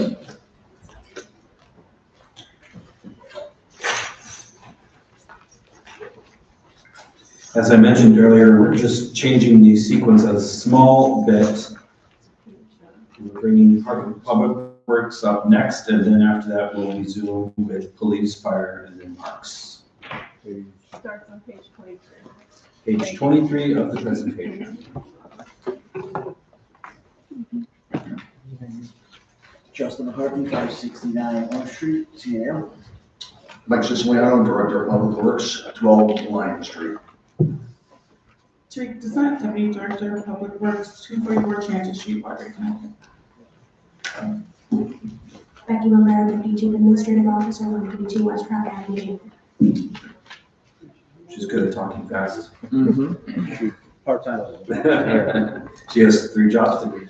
All right, so let's hear about the budget request from the Department of Public Works. So the only increases we're looking at are contractual raises for refuse and street division. Besides that, we're status quo, not looking for any increases. Yeah, that's it. Pretty easy. Yeah. So I can touch on a couple of things. I think it's important to note that the Department of Public Works does quite a bit within their parameters. We have obviously been before many of the members of this committee to discuss snow removal this year. That is something that's very important to us, as well as the standard. This year obviously was a little atypical in the snow world. So, being proactive and planning ahead of that within the budget constraints, as well as still maintaining our tree treatment programs, trash collection programs, road repair programs is all vital to ensuring that civically we keep everybody and everything clean and moving forward. So I'll turn it back over to our team from the PW Planning Program.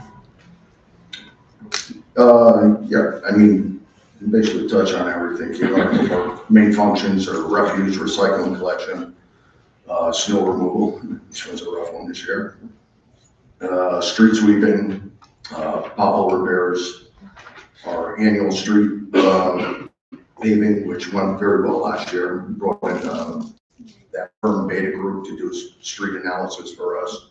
We based our paving program off of that last year. Went very well. We did approximately 7 miles of road, and we're looking to do the same thing again this year. We're actually working on that right now. Bulk pickups, illegal pickups, tell you, we resolved 3,714 C-click fix issues this past year, and including 1,181 illegal dumping cases, which is a big issue. It takes up a lot of our time and staffing to do this daily.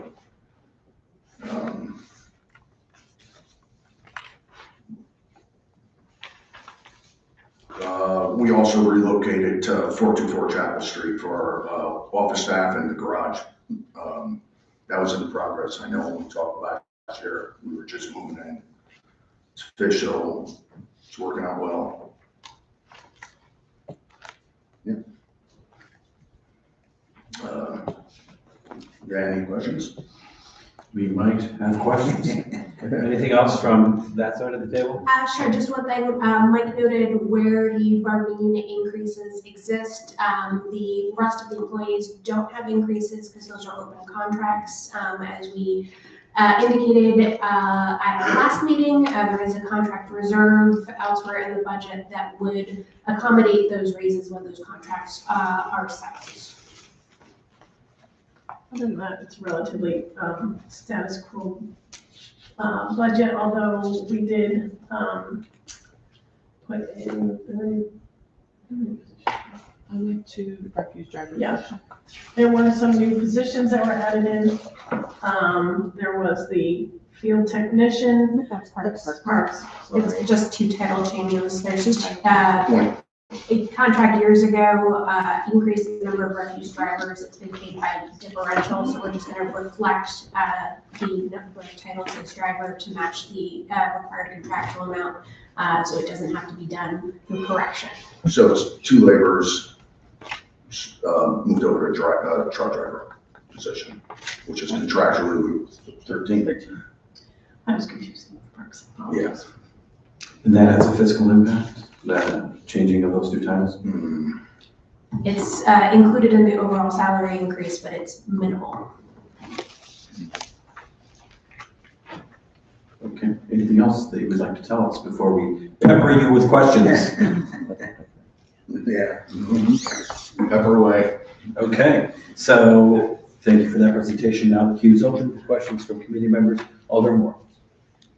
I don't want to get too much into this, but you did mention proactive and planning for snow within budget constraints as part of your presentation. Just kind of a lead-up question to this, it'll help me ask the next question is, how many contracting companies did we have for the storm? Do you remember? So DPW contracts right now with one that is specific to streets, and they assisted us with both removal and plowing operations. They're a relatively large scale operation. And then there are others for other departments. So one for streets and removals on streets. And that's Cherry Hill, is that right? Correct. Okay, and do you remember how much that was? Back to you. It's a price per piece of equipment per hour, so it's not a flat rate contract. There is a base rate that we must meet each year that if there's not a snowflake, we're gonna pay either way. But I don't recall a year, even in the light years of snow, that we haven't hit that retainage. Okay, and so I noticed in the budget, I think it's like 2-57, other contractual services are not changing, is that correct, for Public Works? Was that where that line item would be, or is it somewhere else? The 1501. Should be far to the left, the number. 1501. Oh, that's our admin, yeah. Yeah, so other contractual services, it's gonna be 3/4 of the way down the page. It's snow and ice is the blue line underneath. Okay. And note that it is offset by a grant reimbursement. It's one of the funding sources that's eligible through one of the state pots of money that we can apply to general fund. And will that continue to be the case in this coming fiscal, this proposed budget? Yeah, it's flat funded. This was the first year we were over budget. In the last 5 years, we've drastically been below budget. So you don't want to over budget, you don't want to under budget, you want the sweet spot, but unfortunately, Mother Nature doesn't like averages. So we're conservative, but years like this, it doesn't work. In other years, it goes towards the general fund surplus at the end of the year. Thank you, Mr. Chair. Thank you, Alderman Moore. Following him will be Alderman Morrison, then Alderman Hamza. Thank you, Mr. Chair. This is a follow-up question regarding this year's snow. Like, we all know that this was very, very different. But with the climates being the way that they are, we know that the snow probably is going to be even more aggressive. And so with that, when I'm looking at your budget and I see there's no changes, no requests for an increase for overtime for staff, things of that sort, even though this particular winter was very different, do we think that we have enough in the budget that is going to allow us to get rid of the snow? I mean, again, that this year was a lot of snow that had to be moved in very little places to put it. But at the same time, when you have more personnel or more people, bodies out there, hourly, it does help to move it a little quicker. So how, I guess my question really is, how are you proposing to maintain this type of snow with no increases to have more bodies out there as needed to be able to get rid of the snow? Because that's the calls that we get, right? The snow is not moved, the snow is not moved. And so, but if we have more people out there, but that costs money, so. I was just gonna say, kind of, to refer back to, like you said, we just try to find that sweet spot, so we didn't increase the overtime, because that's specific to just snow. So if it doesn't snow, then that money stays there, we do use it to put it back into the general surplus. But if we do have a snowier season, then we do tap into that, so we're just trying to find the sweet spot, and that's been working. This year, of course, was an anomaly. We weren't ready for that we haven't had that snow in a long time, and that was the only difference to what we've seen in the past. And we're hoping it goes back to the way it was. Right. So that's what I was going to say. And looking for that sweet spot, and because this happened this year, there's a big chance that the same thing can happen next year. And so if that's the case, again, having the availability to be able to move more bodies around is going to be better for the public, right? And I'm not sitting here asking you guys to ask for more money, but I'm just trying to understand, how do you go status quo in trying to address what you addressed this year, and possibly will have to address the same thing next year? Well, can I point out one thing? So for 2025, the year that ended, the department had a surplus of $1.48 million. So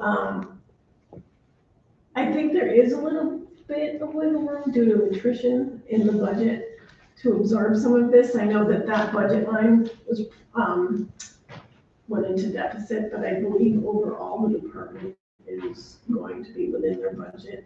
When you look at the department in its entirety. But I do hear what you're saying. You want to make sure that the resources are available for situations. But I do, I just wanted to point out that usually the department runs pretty lean, and there's usually some surplus to cover the overage in that particular budget. Right.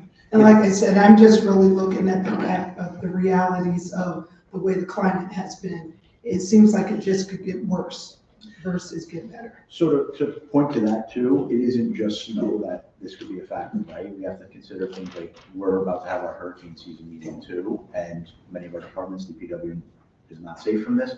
There's an application for DPW and a hurricane too. So we have to look at the totality of the year. And we do, as Shannon said, and Mike and Tariq said, we try to hone in as tight as we can and fluctuate as much as we can. I know when we were here, the same group for the most part during the snow workshop, we discussed that we in fact did go over, and we had to accommodate for that. And we tried to walk a razor's edge of what was reasonable to go over and what was too far and what was not enough. And I think a lot of that was a collaborative effort with our departments, with some of you folks and some of the public that came forward and said, hey, this is an emergency, we need to get honest and draw attention to it. So we do look to the whole year, even though I'll add this, one of the conversations that we had after The snow was, we had a very big meeting of all our departments, DPW leading a lot of that, to discuss ways that we can improve process and be as deliberate with our deployment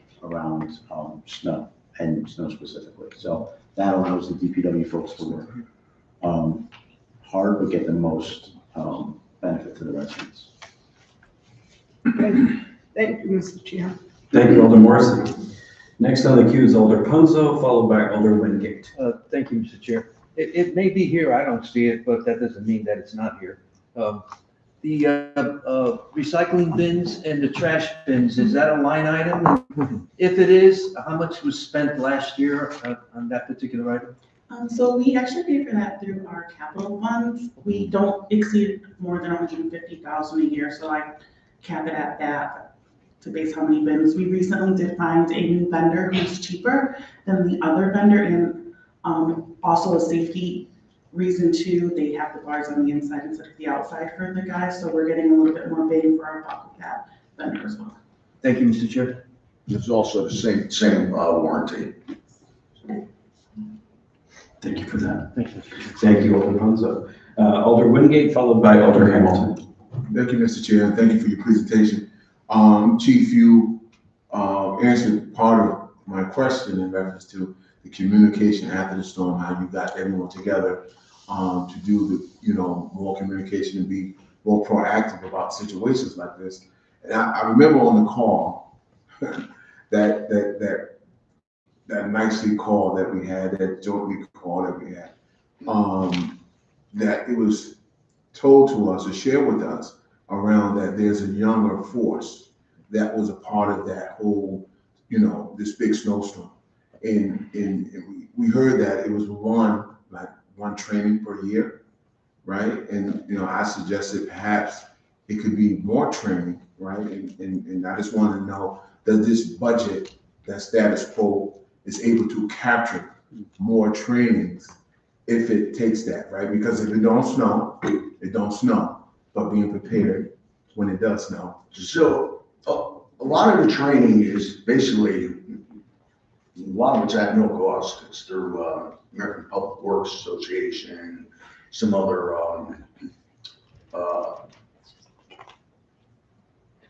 options we have for free training. But that's mostly like classroom, It's great, it gives you basics. The best training is still in-field experience. And we're gonna try and do some different things, try to team the less experienced plow drivers with more experienced ones this year moving forward. So we are looking to upgrade our training process and rework it. So it's definitely on the top of our list too. Yeah, at no cost. I appreciate that. Yeah. Right. Thank you, Mr. Chair. Thank you. Thank you, Alder Wingate. Next on the queue is Alder Hamilton, and then the queue's open. Thank you, Chair Marston. Good evening, folks. Street sweeping. I know that street sweeping is about to start, and it is not a capital year. What's the state of the equipment? Because last sweeping was terrible. We just purchased a new sweeper. Last year we were struggling. We were down 2-3 sweepers a day, out of our 6.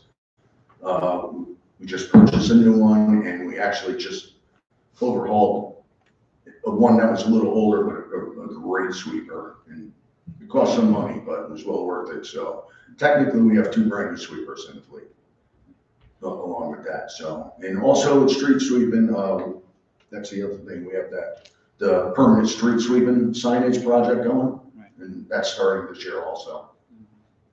So that's gonna help build up the force that's gonna be out there sweeping and cleaning the streets. Yeah, so right now, it takes anywhere 4 to 8 employees posting and pulling every day ahead of and behind the sweeping. And it's a total waste of manpower. They could be doing many other, productive things and doing that. So that's the idea with the permanent signage.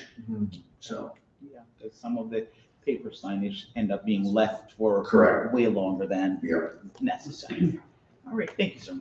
Thank you, Chair. Thank you, Alder Hamilton. Alder Rodriguez. Thank you, Mr. Chair.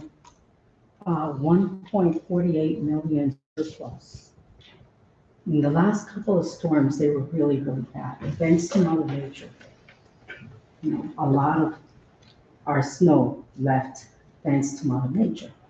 But there were a lot of cars, a lot of streets that still needed to clear up that snow. For this proposed budget, do you feel that you have the sufficient of the amounts established to address should we have storms of this nature again in 2026, 2027? Thank you. So we're kind of asking the question we asked before. Feel free to answer it again, but you could do so briefly. I'll keep it tight. So I think the idea here, Alder, is to be as tight as we possibly can, with the understanding that if we do have an emergency case, like we did with this storm, we're able to work with the management budget office and their office to use other funds if we really have to, but our goal is to be as tight as we possibly can and work with the averages that we have. Thank you, Mr. Chair. Thank you, Alder Rodriguez. Further questions from colleagues for the Department of Public Works? Quick question.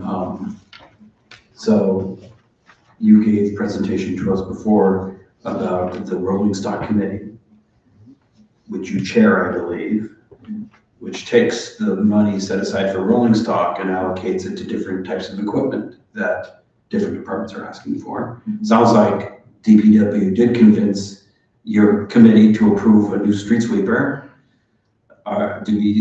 Is another street sweeper possible in the future? So Rolling Stock also funded the repair of the golden egg street sweeper that they want to hold on to, that they love.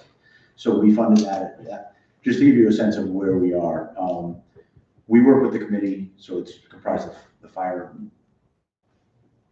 the fleet services from fire, police, DPW. Steve Winter is involved with that. Shane is involved with that. Now Becky is because she's the acting controller. And we meet and we go over the hierarchy of what we need. And it evolves. So we're trying to keep a little bit of money available. One of the things that came out of snow is that our loader fleet is aged, right? And so a lot of these things are drastically going up in price. We were able to capitalize on a street sweeper, I think at $205,000. One of the heavy duty loaders just came in at $253,000. We've done a lot with rolling stock, but we've eaten a big hole. Two refuse trucks. Two full-size refuse trucks, a small refuse truck for parks. So I think perhaps separate, I would love to go through the rolling stock, what we've done, where it's all gone. I think that would be valuable for everybody in the committee. So I'm happy to do that if you'd like. Yeah. But yes, we've worked through a lot of that. Thank you for that additional information. Appreciate it. Any further questions, colleagues, for the Department of Public Works? Seeing none, we thank you for your time this evening. Thank you so much. Thank you. We're going to proceed to police services. And what page is this on? Your green presentation? Six. Slide 6 of this deck.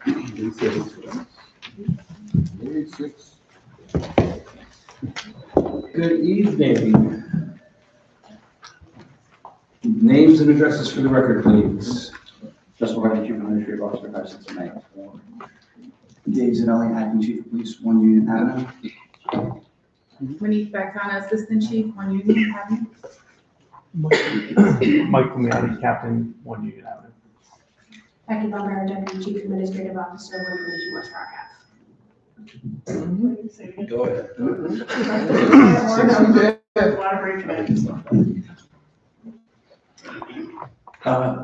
We're all ears, please. Sure. I think everybody understands what the police do. I don't need to explain it anymore, so I'll turn it right over to Acting Chief. Good evening, Chair Marchand. Good evening, committee members. Thank you for having me here tonight. I just wanted to recap some of the highlights from 2025, if I may.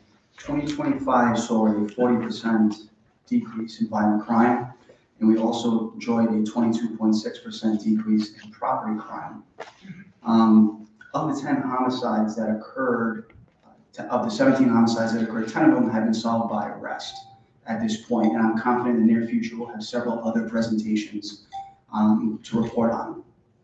So in 2026, for the first time in 15 years at this point in time, we have not had a homicide. So we hope to continue those trends. Yes? So our deputy CAO is knocking on wood, but it makes us think somebody's knocking on the door, so that may be the last time she does it. Please continue. Understood. We do hope those trends continue, and we are not celebrating too early because it is the first quarter. But we have had 7 non-fatal shootings thus far to date this year, 6 of which have been solved by arrest. So we are at 85% clearance rate, which is exceptionally high. And some of the other positives that we continue to experience at the police department so far are reduction in the use of sick days and ordering officers to work against their will. And just to give you some raw numbers, if I may, in 2024, we had 459 orders to work overtime. 2025, this quarter last year, 209. And so far this year, we're at 99. Sick days used, 2024, first quarter, 231. 2025, 190. 2026, first quarter, 164. So we are continuing to see positive trends in that direction. And as far as civilian complaints are concerned, we see a decrease from 2024, we had 86 civilian complaints compared to 60 in 2025. Obviously, that's a year total. So we continue to see some positive trends with the police department. We're growing. We're recruiting and retaining at better rates. We have 352 sworn officers year to date. This is compared to 2024, when we had 330. And in 2025, when we had 336. And we have about 126 that have applied thus far to join the police department that are in the hiring process in some phase. So I believe that the more we have in our ranks, the better we'll be able to supply the community with community policing efforts, keep crime down, and keep costs down. Getting back to that number. And with that, I pass it to CAO McCarthy.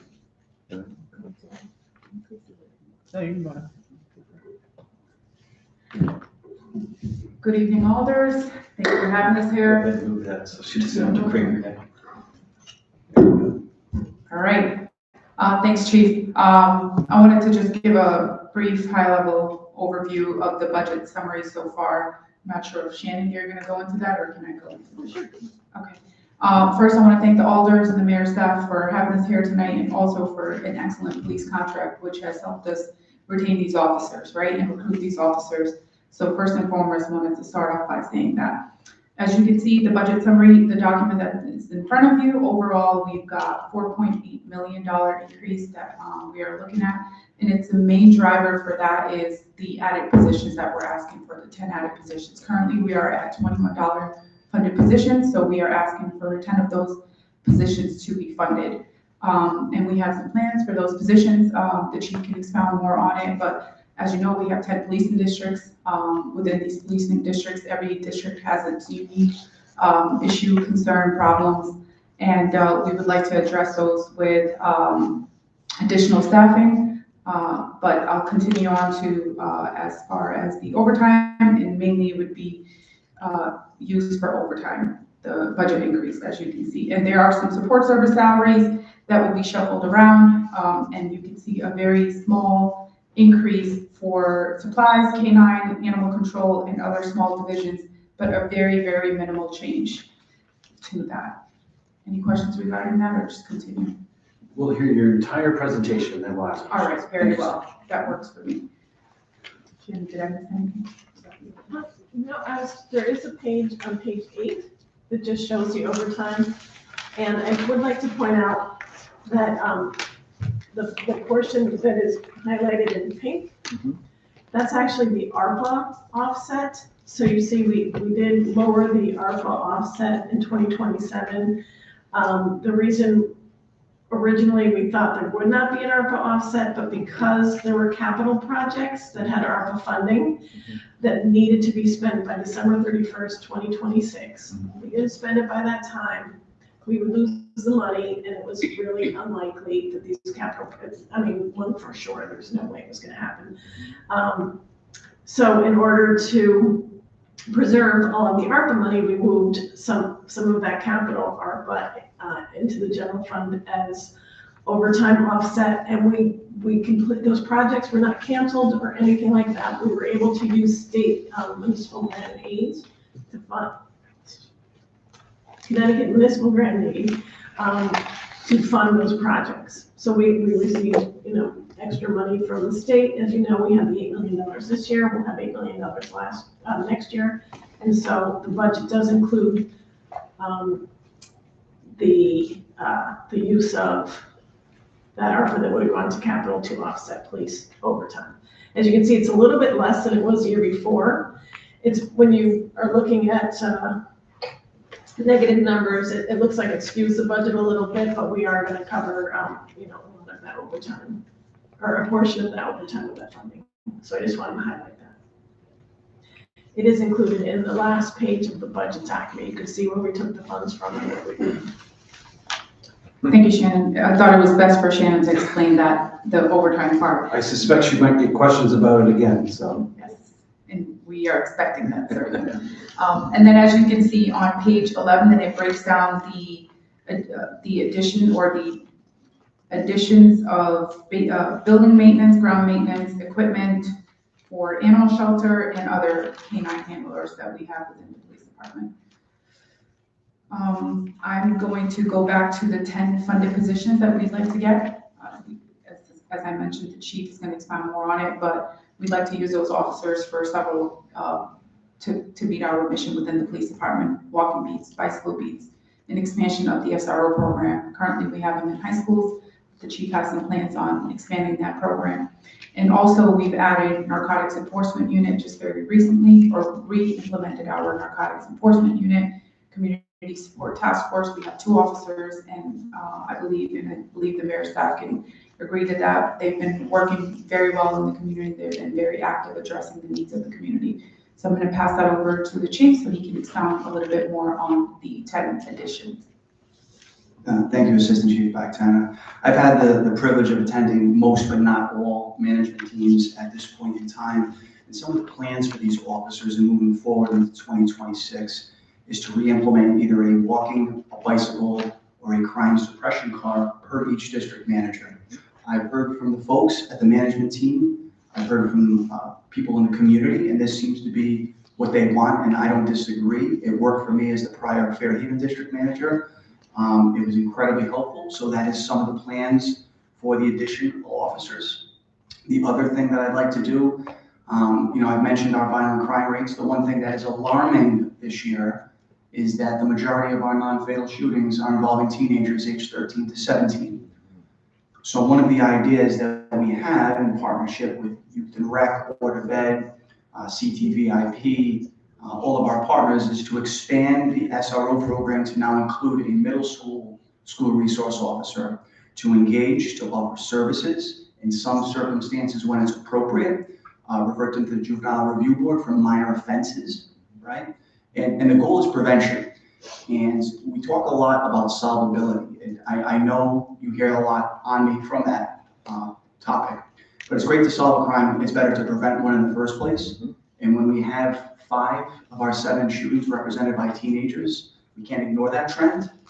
And I also think the walking beats will be engaging to the communities, and that will also be helpful to supplement the expansion in the schools, in middle schools. It's new. We are going to be having community advisory boards to see how we can do it better. The only other thing I wanted to mention is that the idea for some of the staffing going forward is also to now include the function of internal affairs with Assistant Chief Bactana currently oversees an inspection and audit role or component. Moving forward, we think that's within best practices as well.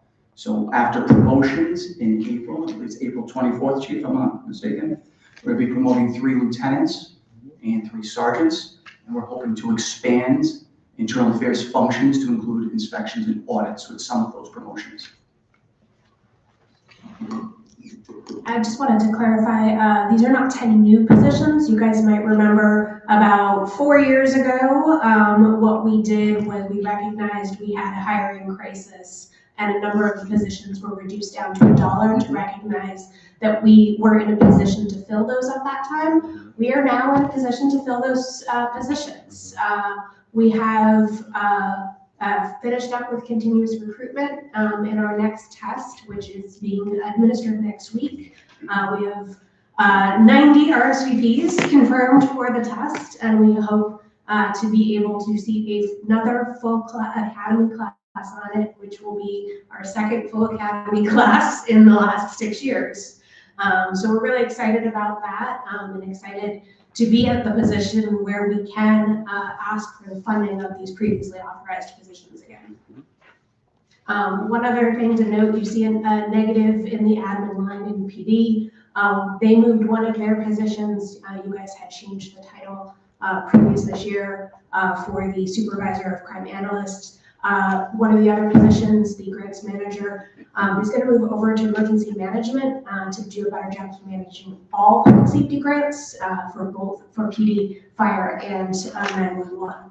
And so we're going to correct that and reflect that, and we'll talk about that more when CEO presents.